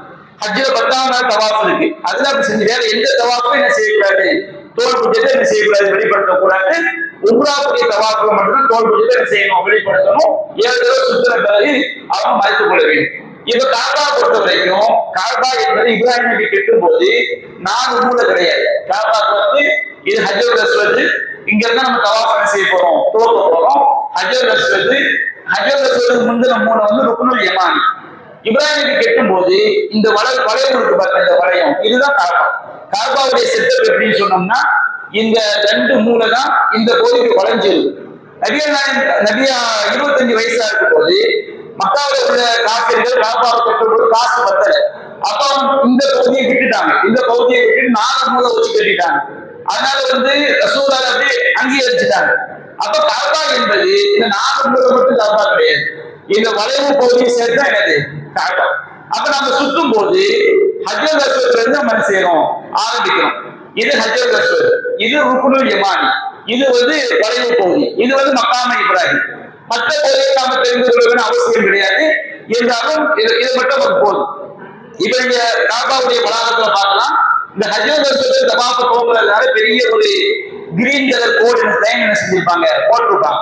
இப்ப நம்ம தவாஃபை எப்படி துவக்குறோம், தவாஃபை நாம துவக்கும் போது நாம வந்து ஹஜ்ஜுல் அஸ்வத் நாம என்ன செய்யணும், முத்தமிட வேண்டும். ஹஜ்ஜுல் அஸ்வத் நாம முத்தமிட சொன்னோம்னா வாயை வச்சு முத்தமிடலாம், அதுக்கு வாய்ப்பு கிடையாது. கூட்டம் இல்லாட்டா அதை செய்யலாம். அல்லது கையை வச்சு தொட்டு கையை முத்தமிடலாம், அல்லது கம்பை வச்சு தொட்டு அந்த கம்பை செய்யலாம், முத்தமிட்டுக் கொள்ளலாம். இது எதுவுமே முடியலன்னு சொன்னோம்னா இந்த கோட்டு நேரம் இருந்து ஹஜ்ஜுல் அஸ்வத்தை பார்த்து அல்லாஹு அக்பர் அப்படின்னு நம்ம செஞ்சா இஷாரா செஞ்சா போதும். இஷாரா செஞ்சு தவாஃபை துவக்கும். இந்த முத்தமிடுதல் என்பது ஒவ்வொரு சுற்றுக்குமே ஒரு சுற்று முடிஞ்சு 2ஆவது சுற்றுக்கு வந்தவுடனே நான் சொன்ன இந்த 4 முறையில ஒண்ணு வாய் வைத்து முத்தமிட வாய்ப்பு இருந்தால் வாய் வைத்து முத்தமிடலாம், அல்லது கையை வச்சு தொட்டு கையை முத்தமிடுது, அது கம்பை வச்சு தொட்டு கம்பை முத்தமிடுது. எதுவுமே முடியலன்னு சொன்னோம்னா நம்ம என்ன செய்யுது, அல்லாஹ் சொல்லி இஷாரா செய்யும். அப்ப இங்க இருந்து தவாஃப் ஆரம்பிக்கிறோம். ஹஜ்ஜுல் அஸ்வத் முத்தமிட வாய்ப்பு தான் முத்தமிடுகிறோம். இதான் சொன்னா அல்லாஹ் இஷாரா செஞ்சுட்டு நம்ம சுத்த ஆரம்பிக்கிறோம். அப்படியே சுத்தி வரும்போது இந்த உம்ராவுல மட்டும் மொத்தம் 7 சுற்று. முதல் 3 சுற்று ரசூல் ஸல்லல்லாஹு அலைஹி வஸல்லம் ஆண்கள் வந்து, பெண்கள் எல்லாம் ஆண்கள் வந்து 8 வந்து பக்கத்துல வந்து செய்யணும், குறித்து சுற்றம். கூட்டம் இல்லை, உங்களுக்கு குறிச்சு சுற்ற வாய்ப்பு இருக்குது, அப்ப நீங்க அதை கண்டிப்பா செய்தாக வேண்டும். இல்ல பயங்கர கூட்டமா இருக்கு, அதற்கு முடியலன்னா என்ன கிடையாது, குற்றம் கிடையாது. வயோதிகமாக சுத்த முடியும், குற்றம் கிடையாது. ஆனால் முதல் 3 சுற்றுகள் செய்யணும். 8 பக்கத்துல வச்சு என்ன செய்ய வேண்டும், நன்றாக குறித்து சுற்ற வேண்டும். முதல் 3 சுற்றுகள். அடுத்த 4 சுற்றுகள் சாதாரண நடந்து சுற்ற வேண்டும். அப்ப ஒரு சுற்றுனா என்ன, ஹஜ்ஜுல் அஸ்வத் ஆரம்பிச்சு அப்படியே செய்யணும், சுத்தி வரணும். சுத்தி வரும்போது இந்த ருக்னுல் யமானி ஹஜ்ஜுல் அஸ்வத்துக்கு முந்தைய மூலை, இந்த ருக்னுல் யமானில இருந்து இந்த ஹஜ்ஜுல் அஸ்வத் வர்ற வரைக்கும் ரப்பனா ஆத்தினா ஃபித் துன்யா ஹஸனா வ ஃபில் ஆখিরাতি ஹஸனா வ கினா அஸாபன்னார் அப்படிங்கிற அந்த துஆவை வந்து எத்தனை தடவை சொல்ல முடியும்? இந்த ருக்னுல் யமானில இருந்து ஹஜ்ஜுல் அஸ்வத் வர்ற வரைக்கும் ரப்பனா ஆத்தினாங்கிற துஆவை எத்தனை தடவை சொல்ல முடியுமோ அதை தடவை நம்ம செஞ்சுக்கணும், ஓதிக்கணும். அப்போ உங்களுக்கு ஒரு கேள்வி இருக்கும். என்ன கேள்வி? இங்க இருந்து வர்றது ரப்பனா ஆத்தினா போதும், இங்க இருந்து சுத்தி இது வரைக்கும் வர்றோமே அங்க என்ன ஓதணும்னா ரசூல் ஸல்லல்லாஹு அலைஹி வஸல்லம் எதுவும் என்ன செய்யவில்லை, ஓதவில்லை, ஓதுமாறு கட்டளையிடவும் இல்லை. நீங்க வந்து உங்களுக்கு உம்ரா கேட்டு தருவாங்க, முதல் தவாஃபில் ஓதும் துவா, இரண்டாவது தவாஃபில் ஓதும் பாட்டாலே நிறைய தலையை சுத்திக்க ஓதுவாங்க. நம்ம உம்ரா கூடுமா கூடாதான்னு சொல்லி தவாஃபில் நம்ம ஓத வேண்டிய துவா இந்த ருக்னுல் யமானில இருந்து இந்த மூலையில இருந்து ஹஜ்ஜுல் அஸ்வத் வரைக்கும் ரப்பனா ஆத்தினாங்கிற துவா வந்து ரசூல் சொல்லி தந்திருக்கிறாங்க. சரி, அப்புறம் இங்க இருந்து சுத்தி போறோமே ஏதாவது ஓதலாமான்னா, ஏதாவது திக்ர் ரசூல் ஸல்லல்லாஹு சொல்லி இருக்கிறாங்க.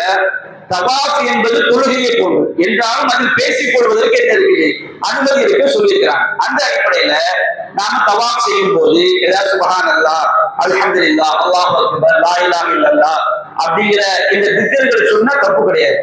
அப்படி சொல்லித்தான் ஆகணுமாங்கிறது அது ஆகாது. எதுவுமே சொல்லாம சொல்லாம என்ன இல்லை, தப்பு இல்லை.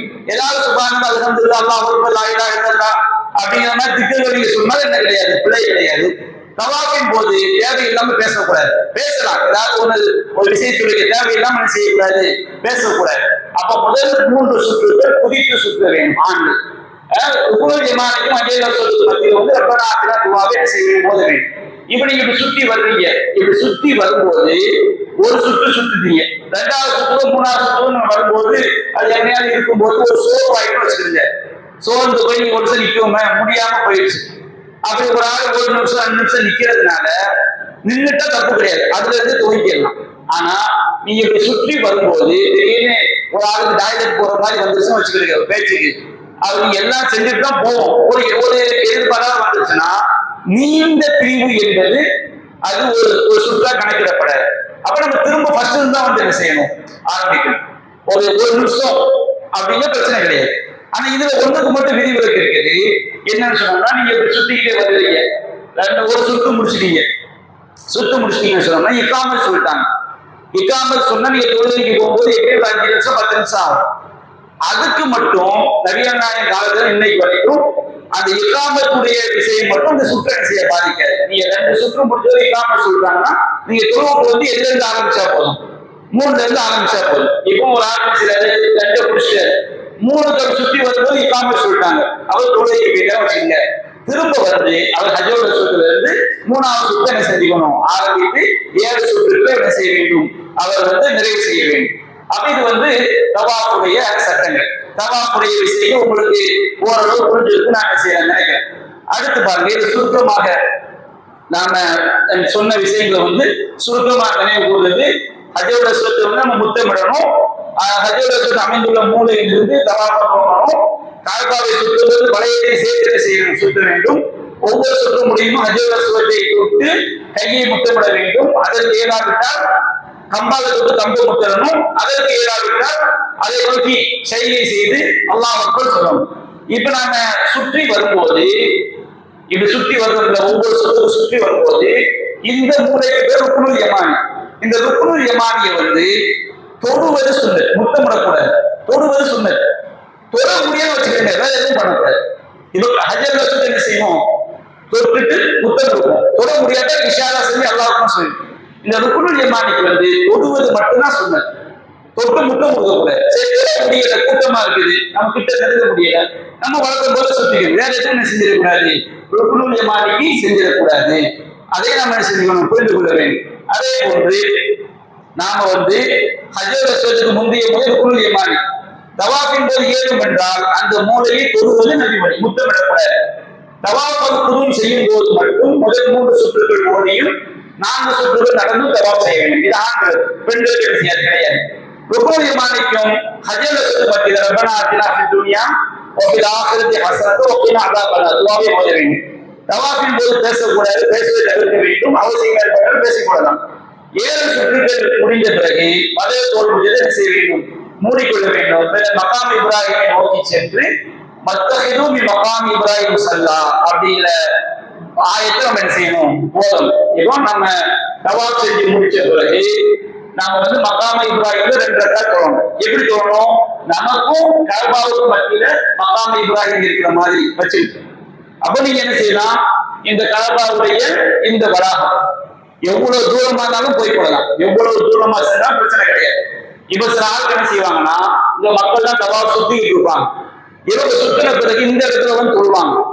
தவாப் சுத்த என்ன செய்வாங்க, அவங்க மேல முடிச்சுக்கிட்டு தோல்ல முடிச்சுக்கிட்டு அது தொழுகையாவே என்ன செய்யாது இருக்காது. அப்ப இந்த வளாகத்தை தான் தொழணும் அவசியம் இல்லை. நீ எவ்வளவு தூரமா காபா பள்ளிவாசல் எவ்வளவு தூரமா உயர்ந்த கிணறு கிடைக்குதோ அங்க இருந்து நமக்கும் காபாவுக்கும் மத்தியில மகாம் இப்ராஹிம் இருக்கிற மாதிரி நம்ம செய்யணும். 2 ரக்காத் தொழணும். தொழுகைக்கு எது அவசியம்? பொது அவசியம். தவாஃபுக்கு பொது கட்டாயம் கிடையாது, ஆனா தொழுகைக்கு பொது அவசியம். இப்போ உங்களுக்கு இந்த மாதிரி தூரமா போக முடியல, இந்த இடத்துல தொழ முடியல, அப்ப சுற்றி உள்ள எந்த பள்ளிவாசல் எங்கெல்லாம் நம்ம செஞ்சுக்கலாம், தொழுக்கலாம். நமக்கும் கஅபாவுக்கும் மத்தியில மகாம் இப்ராஹிம் இருப்பதா தொழுவ சுன்னத். அது முடியாத பட்சத்துல பள்ளிவாசல் எந்த கோயில் வேண்டுமானாலும் தொழுது கொள்ளலாம். நாம் இதை தொழும் பொழுது முதல் ரக்காத்தை என்ன செய்யணும், நம்ம வளமையா தொழுகிற மாதிரி தான். அது சூரா ஓதுற பிறகு புள்ளியாகி ஒரு காப்பீரும் சூரா என்ன செய்யணும், முதல் ரக்காத்தை ஓத வேண்டும். ருக்கு சஜிதா எல்லாம் செஞ்சிருக்கிறது. 2ஆம் ரக்காத்துல அது சூரா ஓதுற பிறகு குல் ஹுவல்லாஹு சூரா என்ன செய்ய வேண்டும், ஓதி தொழ வேண்டும். அப்ப நம்ம 7 சுற்று சுற்றி விட்டு இந்த மகாம இப்ராஹிமுக்கு வந்தவங்க என்ன சொல்லணும், வத்தஹிது மின் மகாமி இப்ராஹிம் முஸல்லா, மகாம் இப்ராஹிமை தொழுமிடமாக எடுத்துக்கொள்ளுங்கள் குர்ஆன் அல்லாஹ் சொல்றான். அந்த ஆயத்தை நம்ம சத்தமா சொல்றோம், வத்தஹிது மின் மகாமி இப்ராஹிம் முஸல்லா அப்படிங்கிற ஆயத்தை சொல்லிட்டு தான் 2 ரக்காத் நம்ம செய்யணும், தொழணும். 2 ரக்காத் தொழுத பிறகு வேகமா நம்ம சைக்கு போயிடக்கூடாது. 2 ரக்காத் தொழுத பிறகு திரும்ப ஹஜ்ஜுல் அஸ்வத்ல என்ன செய்யணும், அந்த முத்தம் கொடுக்கிற வகைகள்ல ஒண்ணு வாய வச்சு அது கையால தொட்டு முத்தம் கொடுக்கிறது, அது கைத்தறியால் தொட்டு முத்தம் கொடுக்கிறது. இதுக்கு முடியாத பட்சத்துல ஹஜ்ஜுல் அஸ்வத் வந்து அல்லாஹ் என்ன செய்யணும், இஷாரா செய்யணும். இஷாரா செஞ்ச பிறகு நம்ம எங்க போறோம், சஃபா மர்வால போய் நாம ஷை செய்வதற்காக என்ன செய்யறோம், நாம போறோம். இது உம்ராவோட விஷயம். அடுத்து சை நம்ம செய்யறது, சை செய்யக்கூடிய முறை என்ன அப்படின்னா நம்ம பார்த்தோம். இப்போ சஃபாங்கிற மலை கூட இருக்கு, மர்வாங்கிற மலை கூட என்ன செய்யுது இருக்குது. இந்த சஃபாக்கு மேல ஏறி பார்த்தா காபா தெரியும், இந்த மர்வாக்கு மேல ஏறி பார்த்தாலும் காபா தெரியும். இப்போ உள்ள செட்டப் நீங்க பாத்தீங்கன்னா இந்த முறையில் என்ன செய்யுது, அந்த சஃபா மர்வா அந்த ஓடக்கூடிய இடம் இந்த மெத்தட்ல என்ன செய்யுது இருக்குது. இப்ப நம்ம சை செய்யக்கூடிய முறையை நீங்க பாருங்க. சஃபாவுக்கு வந்த பிறகு நாம் என்ன செய்யணும் சொன்னோம்னா, அபுதவு பிமா பதஅல்லாஹு பிஹி. இது நம்ம தமிழ்லயே சொல்லிக்கலாம், அரபில சொல்றது சிறந்தது. அபுதவு பிமா பதஅல்லாஹு பிஹி, அல்லாஹ் எங்கிருந்து துவங்கினானோ அங்கிருந்து துவங்குகிறேன் அப்படின்னு சொல்லணும். என்ன சொல்லணும், அபுதவு பிமா பதஅல்லாஹு பிஹி, அல்லாஹ் எங்கிருந்து துவங்குகிறானோ அங்கிருந்து துவங்குகிறேன் அப்படின்னு சொல்லிட்டு சஃபா மலைக்கு மேல ஏறி, கொஞ்சம் மலைக்கு மேல ஏறி இன்ன சஃபா வல் மர்வத மின் ஷஆயிரில்லாஹ், சஃபாவும் மர்வாவும் அல்லாஹ்வுடைய அடையாள சின்னங்கள் அப்படிங்கிற வசனத்தை ஓதும். நாம சஃபாவும் மர்வாவும் அல்லாஹ்வுடைய அடையாள சின்னங்கள் அப்படிங்கிற வசனத்தை ரசூலுல்லாஹ் ஓதி இருக்கிறாங்க. ஓதின பிறகு சஃபா மலைக்கு மேல ஏறி நின்று காபத்துல்லாஹ்வை பார்த்து அல்லாஹ் அக்பர் அல்லாஹ் அக்பர் அல்லாஹ் அக்பர் 3 தடவை சொல்லணும். சொல்லிட்டு நாம என்ன செய்யணும் சொன்னோம்னா, நாம 3 தடவை சஃபா மர்வாங்கிற அந்த அல்லாஹ் அக்பர் சொல்லிட்டு இந்த திக்ர ஓதணும். லா இலாஹ இல்லல்லாஹு, இது மனப்பாடம் பண்ண வேண்டிய திக்ர். நம்ம 4ஆம் கலிமான்னு சொல்லுவோம், கூடுதல் சில வாசகங்கள் இருக்கு. லா இலாஹ இல்லல்லாஹு வஹ்தஹு லா ஷரீக லஹு லஹுல் முல்கு வ லஹுல் ஹம்து வ ஹுவ அலா குல்லி ஷைஇன் கதீர். அலா குல்லி ஷைஇன் கதீர் தப்பா இருக்குது, அலா குல்லி ஷைஇன் கதீர். லா இலாஹ இல்லல்லாஹு வஹ்தஹு அன்ஜஸ வாஹிதா வ நஸர அப்தா வ ஹஸரல் அஹ்ஸாப வஹ்தா. இந்த திக்ர ஓதிட்டு காபாவுக்கு முன்னோக்கி கையேந்தி துஆ செய்யணும். நீங்க கூட்டம் இல்லாம இருந்தா உங்களை அங்க உள்ள காவல்துறை அதிகாரிகள் துவா செய்ய விடுவாங்க. கூட்டம் நிறைய இருக்கு, விரட்டு செய்வாங்க, விரட்டுவாங்க. ஏன்னா நிறைய பேர் செய்யணுமா இல்லைங்களா? அப்ப நம்ம துவா செய்ய எவ்வளவுதான் செஞ்சுக்கலாம். 5 நிமிஷம், ரொம்ப கூட்டமா இருந்தா 1 நிமிஷம் 2 நிமிஷம் செய்யுங்க. கூட்டம் இல்லாம துவாவை நீட்டி செய்யுங்க. திரும்ப நம்ம செய்யணும், 2வது தடவை இந்த துவா ஓடிட்டு காப்பாவை நோக்கி கையேற்றி துவா செய்யணும். மூன்றாவது இந்த திக்கரை ஓதிட்டு காபாவை நோக்கி கையெழுதி துவா செய்யும். அப்ப சஃபாக்கு மேல முதல்ல 3 தடவை அல்லாஹ் அக்பர் சொல்றோம். அடுத்து இந்த திக்கரை ஓதுறோம். திக்கரை ஓதிட்டு காபாவை நோக்கி நம்ம என்ன செய்யறோம்? துவா செய்யறோம். சரிங்களா? திரும்ப இந்த திக்கரை ஓதிட்டு காபாவை நோக்கி துவா செய்யணும். திரும்ப இந்த திக்கரை ஓதிட்டு காபாவை நோக்கி துவா செய்யணும். அப்ப நம்ம சஃபாவில இருந்து இறங்குறோம். அப்ப திக்கர் எத்தனை தடவை ஓதுறோம்? 3 தடவை. துவா எத்தனை தடவை செய்யணும்? 3 தடவை. சஃபா மர்வா மத்திய சுத்திரத்திலிருந்து சும்மா ஏறி அங்கிட்டு ஓடுறது கிடையாது. இந்த முறைகள் தான் நபிகள் நாயகம் செஞ்ச முறை. இப்ப நாம இறங்கி வரும்போது இது ஒரு பச்சை தூணு, இது ஒரு பச்சை தூணு. இந்த 2 தூணுக்கு மத்தியில வந்து கொஞ்சம் ஸ்பீடா என்ன செய்ய வேண்டும்? ஓட வேண்டும். அதுதான் இப்ப உள்ள அடையாளம். நீங்க பாத்தீங்கன்னா அந்த பச்சை அடையாளம் உங்களுக்கு போட்டிருப்பாங்க. இங்க இருந்து நம்ம சஃபால இருந்து இறங்கி வரும்போது நார்மலா தான் நடக்கும். இந்த பச்சை அடையாளத்துல இருந்து அந்த முடிகிற வரைக்கும் கொஞ்சம் வேகமாக என்ன செய்ய வேண்டும்? ஓட வேண்டும். இதை நீங்க பாருங்க எப்படி ஓடணுங்கிறத வந்து நம்ம ஒரு சின்ன வீடியோ கிளிப் மூலமாக ஏற்றி காட்டுறோம். பாருங்க.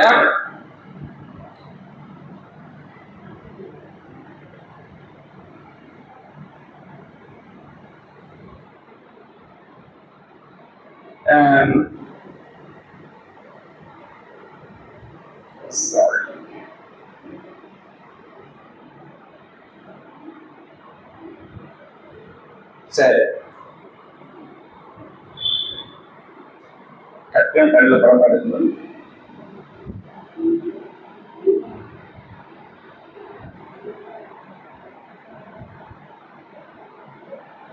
சரி, அந்த வீடியோ நான் அப்புறம் காட்டுறேன். இப்போ வந்து நம்ம என்ன செய்யணும்?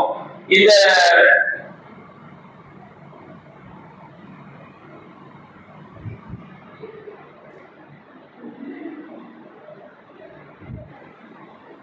இந்த பச்சை தூள்ல இருந்து முடிகிற வரைக்கும் கொஞ்சம் வேகமா என்ன செய்ய வேண்டும்? ஓட வேண்டும். ஆண்கள் மட்டும்தான், பெண்கள் என்ன செய்ய வேண்டியது இல்லை, ஓடக்கூடாது. அவங்க நடந்து போனா போதும். இப்போ இந்த எல்லையில அந்த எல்லை வரைக்கும் அவங்க ஓடிட்டு அதுக்கு மர்வா வரைக்கும் என்ன செய்ய வேண்டும்? நடந்து செல்ல வேண்டும். நடந்து சென்ற பிறகு நாம என்ன செய்யணும்னு சொன்னோம்னா மர்வாவை அடைந்ததும் அதே மாதிரி கிப்லாவை நோக்கி அல்லாஹ் அக்பர் அல்லாஹ் அக்பர் 3 தடவை சொல்றது. லா இலாஹ இல்லல்லாஹ் திக்ரை ஓதிட்டு கிப்லாவை நோக்கி துவா செய்யணும். திரும்ப 2வது திக்ரை ஓதிட்டு கிப்லாவை நோக்கி துவா செய்யணும். திரும்ப 3வது திக்ரை ஓதிட்டு கிப்லாவை நோக்கி துவா செய்யணும். திரும்ப மர்வாவை தான் என்ன செய்யறோம்? சஃபாவை நோக்கி நாம் இறங்கி வரோம். அந்த பச்சை தூண்களுக்கு மத்தியில் என்ன செய்ய வேண்டும்? ஆண்கள் வந்து வேகமாக ஓடி வர வேண்டும். இந்த மாதிரி Safa to Marwa 1, Marwa to Safa 2, Safa to Marwa 3, Marwa to Safa 4, Safa to Marwa 5, Marwa to Safa 6, Safa to Marwa 7 தடவை ஓடிட்டு வச்சுக்கோங்க. சைங்கிற வணக்கம் என்ன செஞ்சது? முடிஞ்சது. அப்ப நீங்க கவனிக்க வேண்டியது சஃபா மர்வா மலைக்கு ஏறி அல்லாஹ் அக்பர் அல்லாஹ் அக்பர் அல்லாஹ் அக்பர், திரும்ப அந்த திக்ரு துவா, திக்ரு துவா, திக்ரு துவா. மர்வாக்கிற மலைக்கு ஏறின பிறகு ஒவ்வொரு தடவையும் இங்க கல்பாவை நோக்கி அல்லாஹ் அக்பர் அல்லாஹ் அக்பர் அல்லாஹ் அக்பர் சொல்லிட்டு திக்ரு கையேந்தி துவா, திக்ரு கையேந்தி துவா. திக்ரை சத்தமா செய்யணும். ரொம்ப சத்தமா இல்லை, சத்தம் மனசுக்குள்ள சொல்லக்கூடாது. வாயால் என்ன செய்யணும்? சொல்லி நாம என்ன செய்ய வேண்டும்? துவா செய்ய வேண்டும். இவ்வாறு நாம சஃபாவுல ஆரம்பிச்சு எங்க முடிச்சிடணும்? மர்வாவில் முடிச்சிடணும். Safa to Marwa 1, Marwa to Safa 2. அப்போ நமக்கு 7வது சுற்று எங்க போய் முடிஞ்சிடும்? மர்வாவில் போய் முடிஞ்சிடும். இது முடிஞ்சு விட்டால் நமக்கு எது செஞ்சிருது? சரி வந்து நமக்கு முடிவுக்கு வந்தது. அதற்கு பிறகு ஆண்கள் வந்து உம்ராவுடைய வணக்கங்கள்ல ஆண்கள் தலையை மடிக்க வேண்டும். இப்படி ஹஜ்ஜுடைய உம்ரா இருக்கு பாருங்க. ஹஜ்ஜுடைய உம்ரா செய்யும் போது ஹஜ்ஜில வந்து பிறை 10 ஆண்கள் தலையை மடிக்க வேண்டியது. அப்போ இந்த உம்ராக்கும் பிறை 10க்கும் நீண்ட நாட்கள் இருக்குன்னு வச்சுக்கோங்க. அவங்க வந்து முடி வளர்ந்துரும் அப்படின்னு சொன்னோம்னா உம்ராவுல தலையை மடிக்கிறது சிறந்தது. ஹஜ்ஜுக்கும் முடி வளர்ந்துரும்.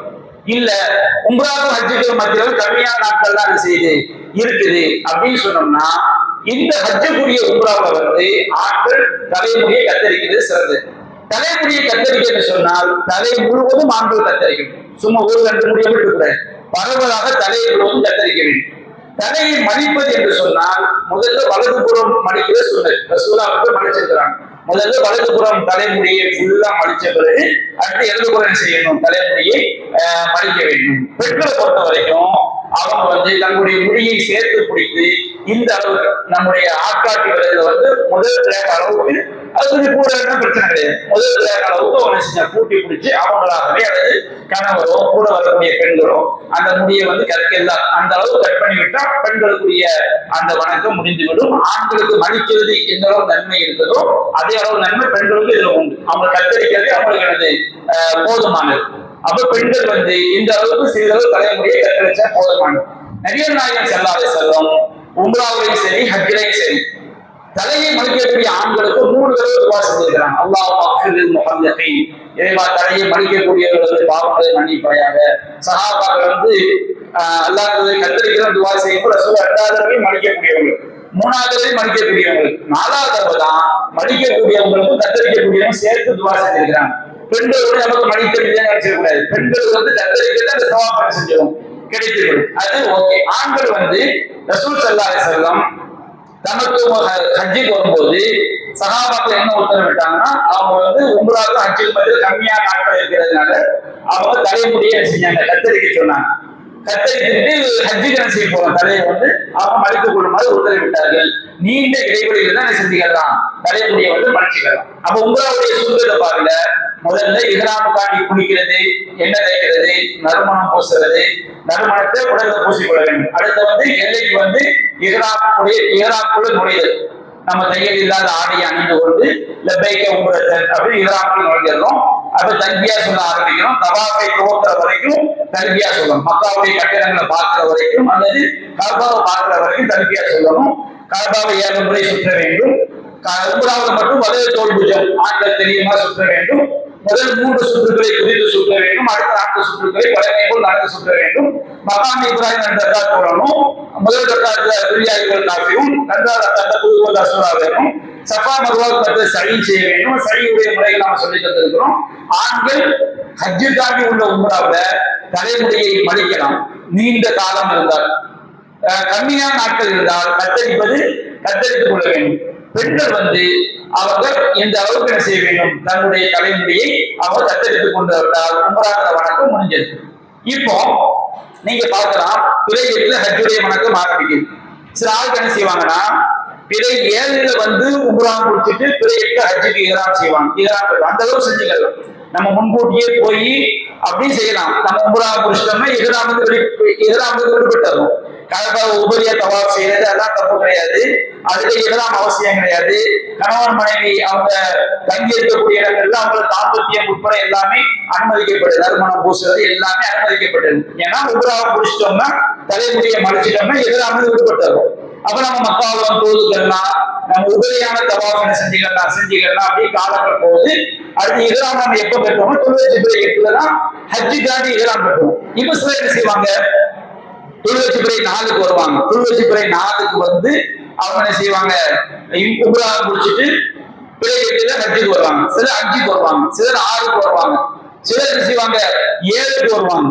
7க்கு வந்து என்ன செய்வாங்க, உம்ரா முடிச்சுட்டு பிறை 8 ஹஜ்ஜுக்காண்டி இஹ்ராம் கட்டுவாங்க. சிலர் என்ன செய்வாங்க 8 நைட்ல கூட வந்து உம்ரா முடிச்சுட்டு என்ன செய்வாங்க 8 பகல்ல ஹஜ்ஜுக்காண்டி இஹ்ராம் கட்டுவாங்க. இப்ப இந்த மாதிரி வரும்போது சில பெண்கள் என்ன செய்வாங்கன்னா அவங்க இஹ்ராமுடைய நியத் வைக்கும் மாதவிலக்கா இருப்பாங்க.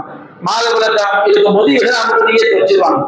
மாதவிலக்குல தூய்மை அடைந்த பிறகுதான் அவங்க வந்து உம்ராவை நிறைவேற்ற முடியும். அதுக்கு பிறகு பிறை 8 என்ன செய்வாங்க ஹஜ்ஜுக்காண்டி அவங்க இஹ்ராமுடைய நியத் வைக்கணும். ஆனா என்ன சிலருக்கு என்ன ஆயிரும், அவங்க பிறை 4ல தான் கஅபாக்கு போவாங்க, பிறை 5ல தான் போவாங்க, அது பிறை 6ல போவாங்க, அது பிறை 7ல போவாங்க. அப்படி போகும்போது அவங்க மாதவிலக்கா இருக்கிறான் வச்சிருந்த உம்ரா நிறைவேற்றுறதுக்கு முன்னாடியே எதுக்கு இஹ்ராம் கட்ட நிலைமை வந்துடும், பிறை 8 வந்துடும், ஹஜ்ஜுக்கு இஹ்ராம் கட்ட நிலைமை வந்துடும். அவங்க மாதவிலக்கு தூய்மை அடைய மாட்டாங்க. இந்த மாதிரி பெண்கள் நிலைமை வந்தா அதுக்கு என்னன்றது மார்க்கம் சொல்லி காட்டுது. நம்ம இங்க இருந்து முன்கூட்டியே போயிட்டோம், மாதவிலக்கு வந்துருச்சு, பெண்கள் வந்து மாதவிலக்கு தூய்மையானது உம்ராவை நிறைவேற்றி இஹ்ராம் இருந்து விடுபட்டுவாங்க. பிறை 8 ஹஜ்ஜுக்காண்டி இஹ்ராம் கட்டுவாங்க. ஆனா அவங்க மாதவிலக்குல தூய்மை அடைவதற்கு முன்பாகவே பிறை 8 வந்துன்னு வச்சுருங்க, அவங்களுக்கு என்ன சட்டம்ங்கிறது நபிகள் நாயகம் சொல்லி காட்டுறாங்க. ஆயிஷா ரலியல்லாஹு அன்ஹா வந்து நபிகள் நாயகத்தோட ஹஜ்ஜுக்கு வரும்போது அவங்களுக்கு மாதவிலக்கு ஏற்பட்டுச்சு. அப்ப அவங்க உம்ரா செய்ய முடியல, கஅபாவை தவாஃப் செய்யல, சஃபா மர்வாவுக்கு மத்திய ரோடும் இல்லை. அப்ப ரசூலுல்லாஹ் முறையிடுறாங்க, பிறை 8 வந்துருச்சு, ஹஜ்ஜுக்காண்டி இஹ்ராம் நியத் வைக்கணும். இவங்க உம்ராவே முடிக்கல. அப்ப ரசூலா என்ன உத்தரவிட்டாங்க, உனது தலைமுடியை அவிழ்த்து விட்டு தலைமாறிக்கும். நம்ம வந்து பிறகு ஹஜ்ஜிற்காக மட்டும் இஹ்ராமுடைய ஆடை அணிந்து உம்ராவை விட்டுவிடு. ஒரு பெண்ணுக்கு வந்து தமக்கு முறையில போகும்போது உம்ராவை செய்வதற்கு முன்பாகவே ஹஜ்ஜுடைய நாள் வந்துன்னு வச்சுக்கிடுங்க, அவங்க என்ன செய்யணும், மாதவிலக்குல இருக்கிறாங்க, ஹஜ்ஜுடைய நாள் வந்துருச்சு, அப்போ அவங்க என்ன செய்யணும், நல்லா குளிச்சுட்டு தலையை அவிழ்த்து எண்ணெய் தேய்ச்சி எண்ணெய் தேய்ச்சி, அதாவது நறுமணம் எண்ணெய் தேய்ச்சி தலையை அவிழ்த்து நல்லா சீவி கட்டிக்கிட்டு பிறை 8 வந்து அவங்க ஹஜ்ஜுக்காண்டி இஹ்ராமுடைய நியத்து வச்சிடணும், இஹ்ராமுடைய ஹஜ்ஜுடைய நியத்து வச்சிடணும். அப்போ இப்ப அவங்க இந்த உம்ரா வந்து விட்டு போச்சு, ரசூலா சொல்றாங்க உம்ராவை விட்டு விடுன்னு சொல்லிட்டாங்க. அப்ப அந்த அவங்க ஹஜ்ஜு செஞ்சாலே அவங்களுக்கு எந்த நன்மையும் சேர்த்து கிடைச்சிடும், இந்த உம்ராவுடைய நன்மையை சேர்த்து என்ன செஞ்சிடும், கிடைச்சிடும். அதுக்காக அவங்க கவலைப்பட வேண்டிய அவசியம் இல்லை. ஹஜ்ஜு முடிஞ்ச பிறகு இந்த உம்ராவை திரும்ப செய்யணுமா, செய்ய வேண்டிய அவசியம் கிடையாது. ஆனா ஆயிஷா ரலியல்லாஹு செய்ய ஆசைப்பட்டாங்க, ரசூலா என்ன செஞ்சாங்க, அனுமதி கொடுத்தாங்க. அப்படி செஞ்சா என்ன இல்லை, தப்பு இல்லை. இப்ப நாம எல்லா விஷயத்துக்குமே உம்ராவுடைய சட்டங்கள் நாம செஞ்சிட்டோம், ஒரு முடிவுக்கு நாம செய்து விட்டோம், வந்து விட்டோம். அப்போ இது வந்து உம்ராவுடைய சட்டங்கள் முடிஞ்சிருச்சு. அப்ப உம்ராவுடைய சட்டங்களை நாம சொல்லும் போது நாம வந்து ஹஜ்ஜுக்கு, இந்த உம்ரா என்பதும் ஹஜ்ஜுக்காண்டி போகக்கூடிய மக்களுக்கு இந்த உம்ரா என்பதும் சேர்த்துதான் ஹஜ். பிறகு 8 தான் ஹஜ் ஆரம்பிக்கிறது கிடையாது, இந்த உம்ராவும் சேர்த்தா என்னது ஹஜ். இப்ப நீங்க உம்ரா அங்க போன உம்ரா முடிச்சிட்டீங்க, இப்ப நீங்க ஹஜ்ஜுக்காண்டி போகும்போது ஹஜ் அல்லாத மாதம் நீங்க உம்ராவுக்கு போகும்போது உம்ரா முடிச்சுட்டு திரும்ப ஹரமுடைய எல்லைக்கு வெளியே போய் திரும்ப மது உம்ரா நீங்க செய்யலாம். ஆனா ஹஜ்ஜுக்காண்டி நீங்க போகும்போது உம்ரா முடிச்சிட்டீங்கன்னா ஹரமுடைய எல்லைக்கு போய் வெளியே போய் திரும்ப மது உம்ரா செய்யக்கூடாது. ஏன்னா ரசூல் ஸல்லல்லாஹு அலைஹி வஸல்லம் அப்படி செய்யணும். அப்ப அதனால வந்து நீங்க ஹஜ்ஜை முடிச்ச பிறகு நீங்க ஹரமுடைய எல்லைக்கு வெளியே போய் இஹ்ராமுடைய நியத்து வச்சு உம்ரா செஞ்சா தப்பு கிடையாது. ஆனால் ஹஜ்ஜுக்காண்டி போகும்போது நீங்க உம்ரா முடிச்சிட்டீங்கன்னா அடுத்து பிறை 8 வரைக்கும் நீங்க வந்து மக்காவுல இருப்பீங்க. காபாவை எத்தனை தடவை நீங்க தவாப் செஞ்சுக்கலாம். ஏன்னா சை செய்தல் என்பது உம்ராவை ஹஜ்ஜை மட்டும்தான். சை வந்து உபரியாக செய்வது, இஹ்ராம் இல்லாத போது செய்வது கிடையாது. அப்ப நாம காபாவை எவ்வளவுதான் தவாப் செஞ்சுக்கலாம், நஃபிலான வணக்கங்கள் தொழுதுக்கலாம். பிறை 8 வந்த பிறகு நாம என்ன செய்யறோம், நாம வந்து ஹஜ்ஜுக்காண்டி நம்ம இஹ்ராம் நியத் வைக்கிறோம். இப்ப நீங்க பாருங்க, ஹஜ்ஜு என்பது என்னன்னு சொன்னோம்னா பிறை 8. இப்ப நம்ம இஸ்லாமிய அடிப்படையில வந்து இரவு என்பது எப்போ ஆரம்பிக்கும், நாள் என்பது எப்போ ஆரம்பிக்கும், மகரிப்ல இருந்து ஆரம்பிக்கும். இப்ப நமக்கு மகரிப் பாங்கு சொல்லும்போது சூரியன் மறைஞ்ச பிறகு மகரிப் பாங்கு சொல்லுவோம். இன்னைக்கு நம்ம இப்ப இப்ப நம்ம 6:16 வரை சனிக்கிழமை மகரிப் பாங்கு வந்து 6:30 வச்சுக்கிறீங்க. மகரிப் பாங்கு சொன்னதோட நமக்கு என்ன கிழமை ஸ்டார்ட் ஆயிடுச்சு, ஞாயிற்றுக்கிழமை நமக்கு ஸ்டார்ட் ஆயிடும். இஸ்லாமிய அடிப்படையில் ஒரு கிழமை என்பது மகரிப்ல இருந்து நமக்கு என்ன செஞ்சிருது, துவங்கிடுது. இப்போ நமக்கு வந்து இந்த அடிப்படையில் மனசுல வச்சுக்கணும், அவன் ஹஜ்ஜுடைய வழக்கத்தை ஈஸியா புரியும். இப்ப நாம வந்து பிறை 8 சூரியன் மறைஞ்சிருச்சு, பிறை 8 ஆரம்பிச்சிடணும். எப்ப நம்ம ஹஜ்ஜுக்குள்ள நுழைய போறோம், பிறை 8 இரவு முடிஞ்சு பிறை 8 பகல் லுஹாவுடைய நேரத்துலதான் நம்ம செய்ய போறோம், ஹஜ்ஜுடைய வணக்கத்தை நம்ம ஆரம்பிக்க போறோம். இப்ப ஹஜ்ஜுக்கு பிறை 8 பகல்ல லுஹாவுடைய நேரம், சூரியன் ஃபஜ்ர் முடிஞ்சு சூரியன் முடிச்ச பிறகு சூரியன் முதல் பாங்குக்கு முன்னாடி உள்ள நேரம் லுஹா முற்பகல் நேரம். நம்ம இஹ்ராமுக்கு என்னென்னா செய்யணும்னு சொன்னோம், இஹ்ராமுக்கு முன்னாடி என்னவெல்லாம் செய்யணும்னு சொன்னோமோ அதை போல பிறை 8 செஞ்சுக்கணும். என்ன செய்யணும், இஹ்ராமுக்கு முன்னாடி குளிக்கணும், தலைக்கு எண்ணெய் தேய்ச்சி தலையை சீவிக்கணும், உடம்புல தருமணம் பூசணும், ஆண்கள் தையல் இல்லாத ஆடைகளை செஞ்சுக்கணும், அணிந்து கொள்ள வேண்டும். பெண்கள் வந்து என்ன செய்யக்கூடாது, முகத்திலே அணியக்கூடாது. ஆண்கள் வந்து கையுறை, ஆண்களும் பெண்களும் கையுறை என்ன செய்யக்கூடாது, அணியக்கூடாது. ஆண்கள் வந்து தலையை மறைக்கக்கூடாது. இந்த மாதிரி இஹ்ராமுக்கு முன்னாடி செய்ய வேண்டிய காரியங்களை ஃபுல்லா செஞ்சுட்டு நாம எந்த இடத்துல இருக்கிறோமோ அங்க இருந்து நாம ஹஜ்ஜுக்கு உள்ள நுழைவதற்கான வார்த்தை என்ன வார்த்தை, லப்பைக ஹஜ்ஜன், இறைவா நான் ஹஜ்ஜுக்காக ஆஜராகிவிட்டேன் அப்படிங்கிற வார்த்தையை நம்ம சொல்லிட்டோம்னா நம்ம எதுக்குள்ள நுழைஞ்சிட்டோம், ஹஜ்ஜுக்குள்ள நுழைஞ்சிட்டோம். இந்த வார்த்தையை நம்ம எங்க சொல்றோம், பிறை 8ல. எங்க இருந்து சொல்றோம், மக்கா நம்ம எங்க தங்கி இருக்கிறோமோ அந்த இடத்துல இருந்து நம்ம என்ன செய்யறோம் சொல்றோம். இப்போ என்ன செய்வாங்க, ஸ்டார்ட்ல வந்து பிறை 7லயே உங்களை வந்து மினாக்குள்ள கொண்டு வந்துடுவாங்க. ஹஜ்ஜுடைய பிறை 8ல லப்பைக ஹஜ்ஜன் அப்படின்னு நீங்க சொல்லிட்டு நீங்க என்ன செய்வீங்க, மினாக்கு தான் வருவீங்க. ஆனா உங்களை என்ன செய்வாங்க, சில நேரங்கள்ல பிறை 7லயே கொண்டு வந்துருவாங்க, மினா கொண்டு வந்துருவாங்க. இப்போ மகரிப் தொழுகைக்கு முன்னாடி நம்ம பள்ளியாசலுக்கு வந்து உட்கார்ந்து அப்படி வந்தாலும் மகரிப் எப்பதான் தொழணும்? சூரியன் மறைஞ்ச உடனே பாங்க சொன்ன பிறகுதான் தொழுவோம். அதே மாதிரி பிறை 7லயே நீங்க மினாக்குள்ள வந்துட்டாலும் மினாவுல வந்து எதிராமுக்கு முன்னால் செய்ய வேண்டிய எல்லா காரியங்களையும் செஞ்சுட்டு நாம கரெக்டாக முகா நேரத்துல லப்பைக்க அல்லாஹும்ம ஹஜ்ஜன் அது லப்பைக்க ஹஜ்ஜன் இறைவா ஹஜ்ஜுக்கான ஆஜராகிட்டேன் அப்படிங்கிற வாசகத்தை நாம சொல்லிட்டோம்னா நாம எது கூட நோண்டிட்டோம்? ஹஜ்ஜு கூட நோண்டிட்டோம். ஹஜ்ஜுக்காண்டி எதிராம நியத்து வச்சிட்டோம். இப்ப ஹஜ்ஜுக்குள்ள நுழைஞ்ச பிறகு எதிராமின் போது எதுவெல்லாம் செய்யக்கூடாத தடை இருக்குதோ அது எல்லாமே திரும்ப வந்துடும். ஆண்கள் வந்து என்ன செய்யக்கூடாது? தலையை மறைக்க கூடாது, பெண் அதே மாதிரி கையில் ஆணை அணியக்கூடாது, நறுமணம் பூசக்கூடாது, வேட்டையாடக்கூடாது, திருமணம் முடிக்க கூடாது, பெண் பேசக்கூடாது. அதே போன்று அந்த மாதிரி தாம்பத்தியத்தில் ஈடுபடுவது, ஆசையோடு பார்ப்பது, கட்டி அணைக்க, முத்தமிடுதல், இந்த மாதிரி எல்லாமே அந்த பழைய தடையை செஞ்சிருது, திரும்ப வந்தது. நம்ம வந்து அந்த துல்ஹஜ்ஜுடைய 8ல வந்து எஹ்ராமுக்கான நிய்யத் வச்ச பிறகு நாம வந்து என்ன செய்யறோம்? பிறை 8ல வந்து நீங்க பாருங்க, ஹஜ்ஜுடைய இடங்கள் வந்து காபாவில இருந்து ஒரு 5-6 கிலோமீட்டர் வந்து மினாங்கிற ஒரு சிட்டி. அதே மாதிரி மினாவில இருந்து கொஞ்சம் தூரத்தில் 4 கிலோமீட்டர் முஸ்தலிஃபாங்கிற சிட்டி, அரஃபாங்கிற சிட்டி. இந்த இதுக்குள்ளதான் ஹஜ்ஜுங்கிற வழக்கம் என்ன செய்யுது இருக்கு. இவர் பிறை 8ல மக்காவில இருந்து நாம அவங்க என்ன செய்வாங்க? இஹ்ராமுடைய நிய்யத்தை வச்சு லப்பைக்க ஹஜ்ஜுங்கிற வார்த்தையை சொல்லிட்டு மக்காவில இருந்து ஹாஜிகள் கிளம்பி எங்க வருவாங்க? மினாக்கு வருவாங்க. மினா என்பது வந்து எப்போ வர்றோம்? பிறை 8 ருபாவுடைய நேரத்தை செய்யணும் வரும். மினாவில் வந்து நிறைய டென்ட் போட்டு உள்ள ஏசி எல்லாம் குழு எந்த கவலையும் பட வேண்டியதில்லை. அப்படியே ஏசி குழு இருக்கும். ரொம்ப செலவு பண்ணி போறவங்களுக்கு ஃபர்ஸ்ட் கிரேடு, அது செகண்ட், எந்த கிரேடா போனாலும் சரி. ஒரு குரூப்ல போறவங்களுக்கு எல்லாம் டென்ட் போட்டு வச்சிருப்பாங்க. எல்லாம் தனித்தனி மெத்த இருக்கும், டாய்லெட் வசதி இருக்கும். உங்க பக்கத்திலேயே என்ன செய்யும்? மெடிக்கல் ஆஸ்பத்திரி, டாக்டர்ஸ் எல்லாமே அந்த வசதி எல்லாம் பக்கா செஞ்சிருப்பாங்க. இந்த 5 நாள் செய்யக்கூடிய வணக்கத்துக்காண்டி வருஷமும் அங்க என்ன செய்யும்? வேலை நடந்து கொண்டே இருக்கு. அப்ப பிறை 8ல வந்து மினாவிற்கு போறோம். அப்ப நம்ம 8ஆம் நாள் லுகா நேரம் முற்பகல் நேரத்துல இஹ்ராம் கட்டுறோம். லப்பைக்க ஹஜ்ஜுன்னு சொல்லி இஹ்ராம் கட்ட வேண்டும்.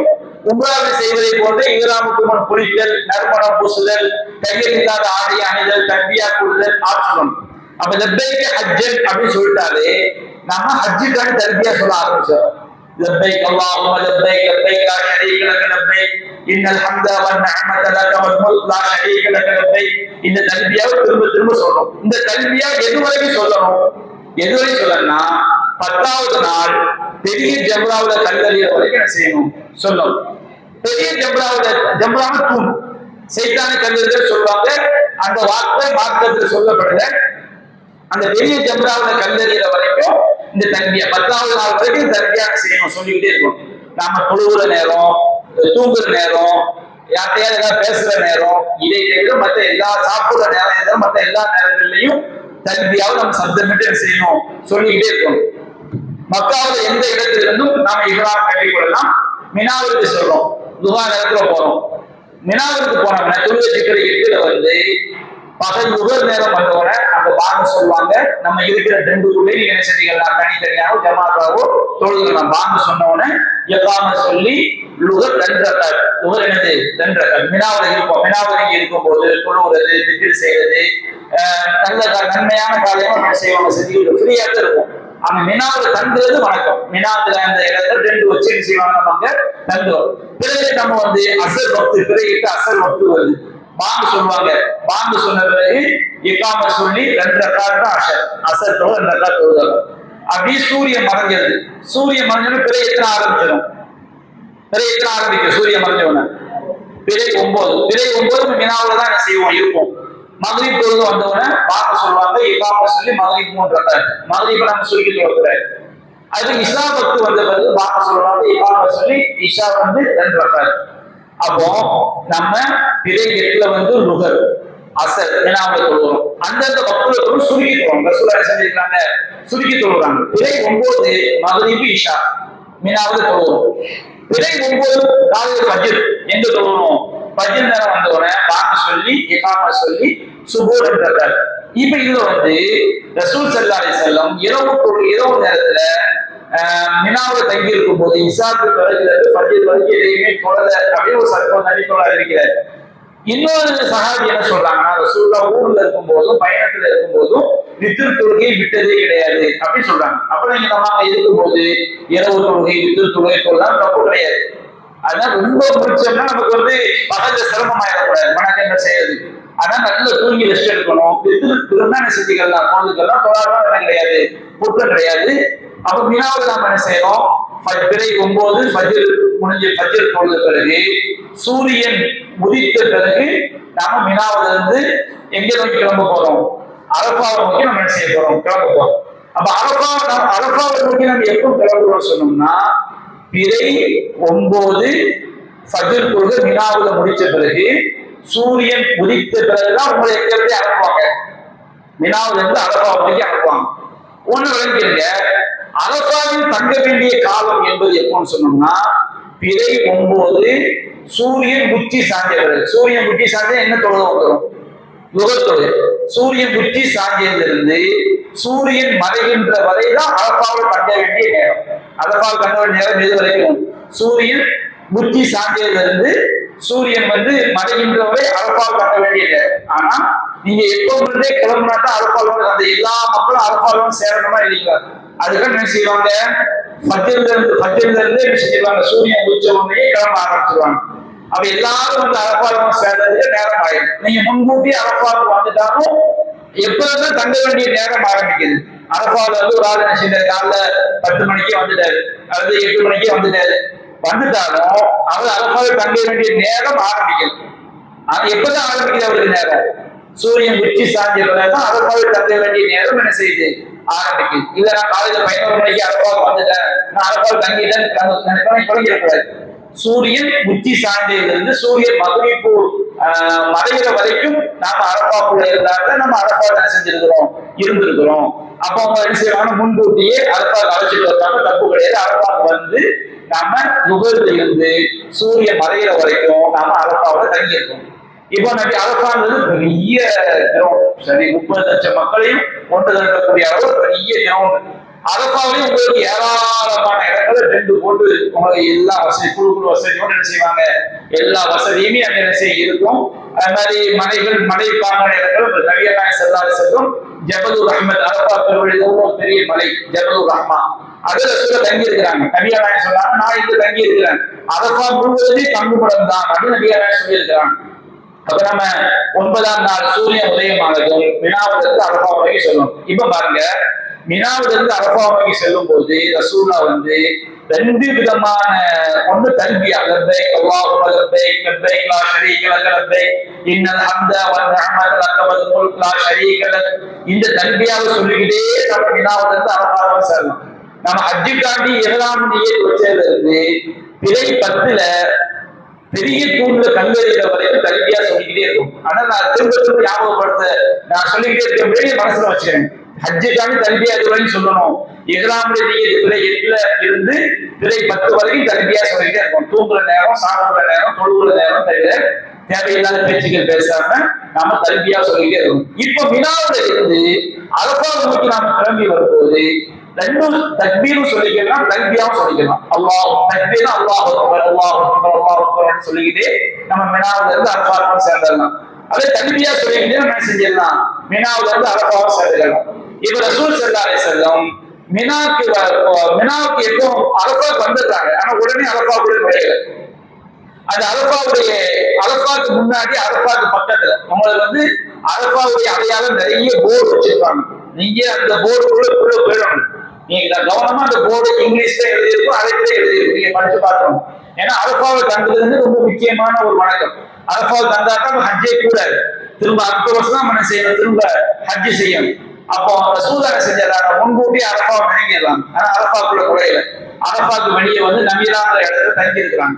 இப்ப அந்த ரசூலுல்லாஹ் தங்கின இடத்துல ஒரு மகா பெரிய பள்ளி கட்டி வச்சிருக்காங்க, அது மஸ்ஜிது நபீரான்னு பேர். அந்த பள்ளிவாசல்ல பாதி பகுதி அரபா எல்லைக்கு உள்ள, பாதி பகுதி அரபா எல்லைக்கு வெளியே. அப்ப அந்த பள்ளிவாசலுக்கு போகும்போது அந்த பள்ளிக்கு போய் தங்கினா கூட அரபா எல்லைக்கு உள்ள பகுதியில் இருக்கிற மாதிரி பார்த்துக்கணும். அடையாளமா கரெக்டா வச்சிருப்பாங்க, கவலைப்பட வேண்டிய அவசியம் இல்லை. அப்ப ரசூலுல்லாஹ் என்ன பண்றாங்க, அந்த அரபாவுக்கு நுழையறதுக்கு முன்னாடி நபிராங்கிற இடத்துல ரசூலுல்லாஹ் கூடாரம் தங்குறாங்க. அடுத்து வந்து சூரியன் உச்சி சாஞ்சது பிறை 9 சூரியன் உச்சி சாஞ்சதும் நுகர் நேரம் வந்துடும். உச்சி சாஞ்சதும் ரசூலா பசுவாங்கிற ஒட்டகத்துல ஏறி அரபாக்கு வெளியே, அரபாக்கு ரொம்ப பக்கத்துல, அரபாக்கு வெளியே அரபாக்கு ரொம்ப பக்கத்துல ஒரு நாள் ஒரு பள்ளத்தாக்கு, அந்த பள்ளத்தாக்குக்கு வந்து மக்களுக்கு உரையாற்றாங்க ரசூல். அப்ப உங்களுக்கு அரபா நாள் அன்னைக்கு அங்கே உரை நிகழ்த்தப்படும். அரபா உரை நம்ம மொழி தெரியாட்டாலும் விளக்காட்டாலும் என்ன செய்ய வேண்டும், செவிதாத்தை கேட்க வேண்டும். அரபா உரை முடிஞ்ச பிறகு பாங்கு பாங்கு சொல்லுவாங்க. ஒரு பாங்கு சொல்லி அது உடனே இக்காம சொல்லி லுகர் ரெண்டு சலாம் கொடுத்தவர் திரும்ப இக்காம சொல்லி அசர் ரெண்டு. நம்ம லுகர் நேரத்தில் ரசூல் என்ன செஞ்சாங்க, அரபா நாள்ல வந்து லுகரையும் அசரையும் சேர்த்து தொழுதாங்க. உங்களை மினாம தங்கி இருக்கும் போது அந்தந்த நேரத்துல ரசூலா தொழுகிறாங்க. அரபா தங்கி இருக்கும் போது லுகர் நேரத்தில் ரசூலையும் சேர்த்து தொழுதாங்க, அசரையும் சேர்த்து தொழுறாங்க. ஒரு பாங்கு திரும்ப இல்லாம சொல்லி லுகர் ரெண்டு அங்க நம்ம பக்கத்துல உள்ள மக்களோடு சேர்ந்து தொழுக வேண்டியது. திரும்ப ஒரு இல்லாம சொல்லி அசர் ரெண்டு லுகர் நேரத்துல இது முடிஞ்சாது. நம்ம வந்து லுகரையும் அசரையும் முடிச்ச பிறகு நம்ம என்ன செய்யணும்னா அரபாவுல வந்து தங்கி இருந்து சூரியன் மறைய தோங்குற வரைக்கும் அரபா தங்கி இருக்கும். ரசூல் ஸல்லல்லாஹு அலைஹி வஸல்லம் வந்து ஜபலுர் ரஹ்மா அப்படிங்கிற மலை அடிவாரத்தில் தங்கி இருந்தாங்க. கிப்லாவை முன்னோக்கி சூரியன் மறையிற வரைக்கும் அரபாவுல வந்து துவா துவா துவா துவா. உங்க ஹஜ்ஜுக்கு போக்கு யாருக்கும் உங்களோட சோம்பேறி வந்துதான் வச்சிருங்க, அவங்க தான் செல்போன் நோண்ட ஆரம்பிச்சிருக்க. நம்ம அரபாவுடைய நாள்ல வந்து சூரியன் மறையிற வரைக்கும் அரபா மைதானத்துல உட்கார்ந்து நாம திக்ர் செய்யறது, தல்பியா சொல்றது, துவா, நமக்கு என்னென்ன தேவைகள் இருக்கோ அந்த துவாக்களை எல்லாம் அல்லாஹ்ட்ட கேட்கணும். இன்னும் சொல்ல போனால் இது ஹஜ்ஜுக்கு உள்ளது கிடையாது. நபிகள் நாயகம் ஓதிய நிறைய துவாக்கள் இருக்கு. குர்ஆன்ல அல்லாஹ் கற்றுத்தரக்கூடிய நிறைய துவாக்கள் இருக்கு. அந்த துவாக்களை 10-20 துவாக்களை நம்ம தெரிஞ்சு வச்சுக்கிட்டோம்னா நமக்காண்டி நாம என்ன கேட்கிறோம் என்பது நமக்கு தெரியாது. அந்த ரசூலுல்லாஹ் கேட்ட துவாக்கள்ல நமக்கு இம்மை மறுமைக்கு தேவையான எல்லாத்தையும் நமக்கு சொல்லி தருகிறாங்க. அந்த துவாக்களை மனப்பாடம் பண்ணி நாம அரபா நாள்ல அல்லாஹ்ட்ட கேட்டுக்கலாம். இல்ல எங்களை மனப்பாடம் பண்ண முடியலையா, நம்ம சொந்த தாய்மொழியிலேயே நம்ம தேவைகளை அல்லாஹ்ட்ட கையேந்தி ரசூலுல்லாஹ் எந்த அளவுக்கு துவாவை முயற்சி பண்ணியிருக்கிறாங்கன்னா, நபிகள் நாயகம் ஸல்லல்லாஹு அலைஹி வஸல்லம் அந்த ஒட்டகத்துடைய ஒரு கையில பிடிச்சுக்கிட்டு ஒட்டகையாவே செஞ்சிருக்கிறாங்க, துவா செஞ்சிருக்கிறாங்க. அப்ப அந்த அளவுக்கு ரசூல் ஸல்லல்லாஹு அலைஹி வஸல்லம் அரபா நாள்ல வந்து கிப்லாவை நோக்கி துவாவுக்கு முயற்சி பண்ணியிருக்கிறாங்க. நபிகள் நாயகம் ஸல்லல்லாஹு அலைஹி வஸல்லம் சொல்லி காட்டுறாங்க. இப்ப நம்ம உங்களுக்கு சொன்னோம் அரபாவை தங்க வேண்டிய நாள், இந்த நேரம் எந்த நேரம், அரபால் தங்க வேண்டிய நேரம் யாராவது சொல்றோம். அரபால் தங்க வேண்டிய நேரம் எது? துருவச்சி பிறை 9 லுகருக்கு பிறகு இருந்து எது வரைக்கும்? மக்ரிப் வரை. இப்ப ரசூலுல்லாஹ் சொல்றாங்க அல் ஹஜ்ஜு அரபா, ஹஜ்ஜு என்பதே அரபா தங்கதான் ரொம்ப முக்கியமான வணக்கம். அரபா தங்காத ஹஜ்ஜுங்கிறது கூடாது. இப்ப சில நாட்கள்ல சில காலகட்டத்தில் என்ன ஆகும் சொன்னோம்னா, சூரியன் மறையறதுக்குள்ள எல்லா மக்களும் எதுவும் சேர முடியாது, அரபாவுக்கும் சேர முடியாது. காலையில மினாவில இருந்து சூரியன் உதிச்சவனும் தோங்குவாங்க, பகுதி மக்கள் வந்துருவாங்க. சில நேரங்கள்ல எல்லா மக்களுமே வந்துருவாங்க. சில நேரங்கள்ல பகுதி மக்கள் என்ன ஆயிடுவாங்கன்னு சொன்னோம்னா, சூரியன் மறையறதுக்குள்ள எதுக்குள்ள வர முடியாது, அரபாவுக்குள்ள வர முடியாது. இப்ப ரசூலுல்லாஹ் சொல்றாங்க அந்த சூரியன் மறையறதுக்கு முன்னாடி அரபாவுக்குள்ள வந்துட்டாங்களா இல்லையா, அவங்க சூரியன் மறைஞ்ச பிறகுதான் அரபா விட்டு வெளியேறும். அரபா விட்டு சூரியன் மறைஞ்சிட்டாலே பிறை 10 வந்துடும். பிறை 10 முஸ்தலிஃபாவில் தங்க வேண்டிய நாள். ஆனா சூரியன் மறையறதுக்குள்ள அரபாவுக்குள்ள வர முடியாதவங்க சூரியன் மறைஞ்ச பிறகு அரபாவில் வந்துடும். எதுக்குள்ள அரபாவுக்குள்ள வந்துடணும்? பிறை 10 ஃபஜ்ர், பிறை 10 ஃபஜ்ர், பிறை 10 வந்து முஸ்தலிஃபாவில் தங்கணும். முஸ்தலிஃபா நமக்கு விடுபட்டா பிரச்சனை கிடையாது. எதனால விடுபடுறது? அரபா வந்து லேட் ஆயிடுச்சு, முஸ்தலிஃபா தங்க முடியாம போகுது. முஸ்தலிஃபா விடுபட்டாலும் சரி பிறை 10 ஃபஜ்ருக்குள்ள எதுக்குள்ள வந்துடணும், அரபாக்குள்ள வந்துடும். இப்ப நீங்க லுகருக்கு பிறகு அரபாக்குள்ள வந்துட்டீங்கன்னா எப்பதான் நீங்க அரபா விட்டு வெளியே இருக்கும்? மக்ரிபுக்கு பிறகு. ஆனா மக்ரிபுக்கு பிறகு அரபாக்குள்ள வர்றவங்க கொஞ்ச நேரம் உட்கார்ந்து துவா செஞ்சுட்டு உடனே என்ன செஞ்சிடலாம், அவங்க முஸ்தலிஃபாக்கு போய்க்கலாம். ஆனால் லுகருக்கு முன்னாடி வந்தவங்க சூரிய மறையறதுக்கு முன்னாடி அரபாவுக்கு என்ன செய்யக்கூடாது, வெளியேறக்கூடாது. அப்ப அரபாவுக்கு நாம வந்து சேர வேண்டிய கடைசி நேரம் இந்த நேரம்.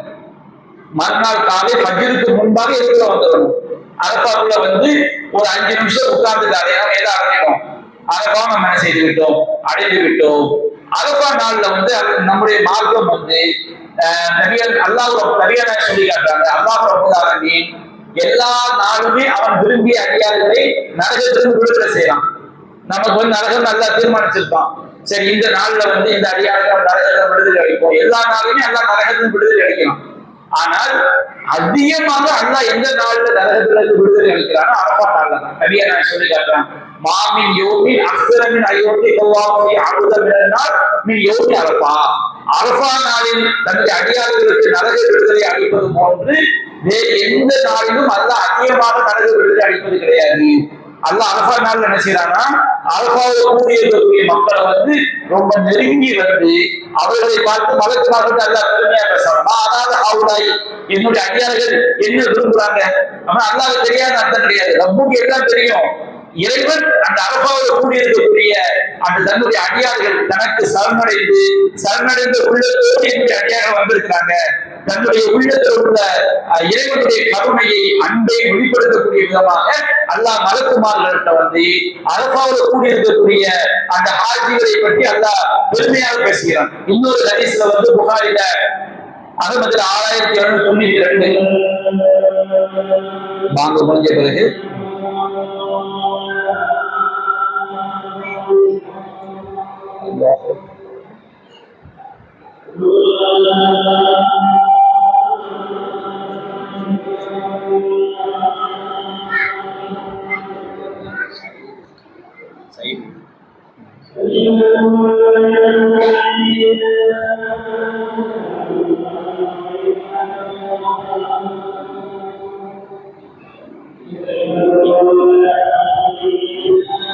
ஒரு நிமிஷத்தை முடிச்சிடலாம், அதுக்கு வெளியில முடிச்சிடலாம்.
ஒரு நிமிஷத்துல இந்த அமர்வை முடிச்சிடுறேன்.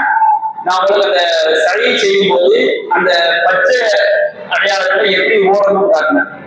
இந்த மாதிரி ஆண்கள் இந்த மாதிரி என்ன செய்யணும், கொஞ்சம் வேகமாக என்ன செய்ய வேண்டும்.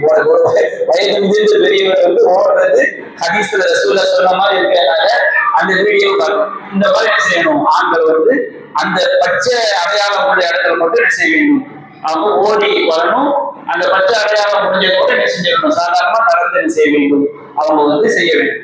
இப்ப அரபா நாளை பொறுத்த வரையும் நபிகள் நாயகம் அல்லாஹ் ரப்பல் ஆலமீன் என்ன செய்கின்றான், அரபா நாள்ல வந்து தன்னுடைய அடியார்களை நெருங்கி அல்லாஹ் ரப்பல் ஆலமீன் தன்னுடைய மக்கள்கிட்ட வந்து மாணவர்கள் பெருமையாக பேசுவதாக நபிகள் நாயகம் என்ன செய்றாங்க, சொல்லி காட்டுறாங்க. அப்ப நாம வந்து இந்த அரபா நாள்ல வந்து என்ன செய்ய வேண்டும், வணக்க வழிபாடுகள்ல வந்து நாம அதிகம் ஈடுபட வேண்டும். அல்லாஹ்வுக்கு துஆ செய்யறது, கேட்கிறது.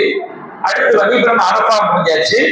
அடுத்து வந்து அரபாவுல வந்து பிறை 10 பிறை 9 சூரியன் மறைஞ்சு பிறை 10 இரவான உடனே நாம அரபாவுல இருந்து எதை நோக்கி போக போறோம், முஸ்தலிஃபா நோக்கி போக போறோம். முஸ்தலிஃபாவுடைய சட்டங்களை பற்றி இன்ஷா அல்லாஹ் தொழுகை முடிஞ்சு போயிடும்.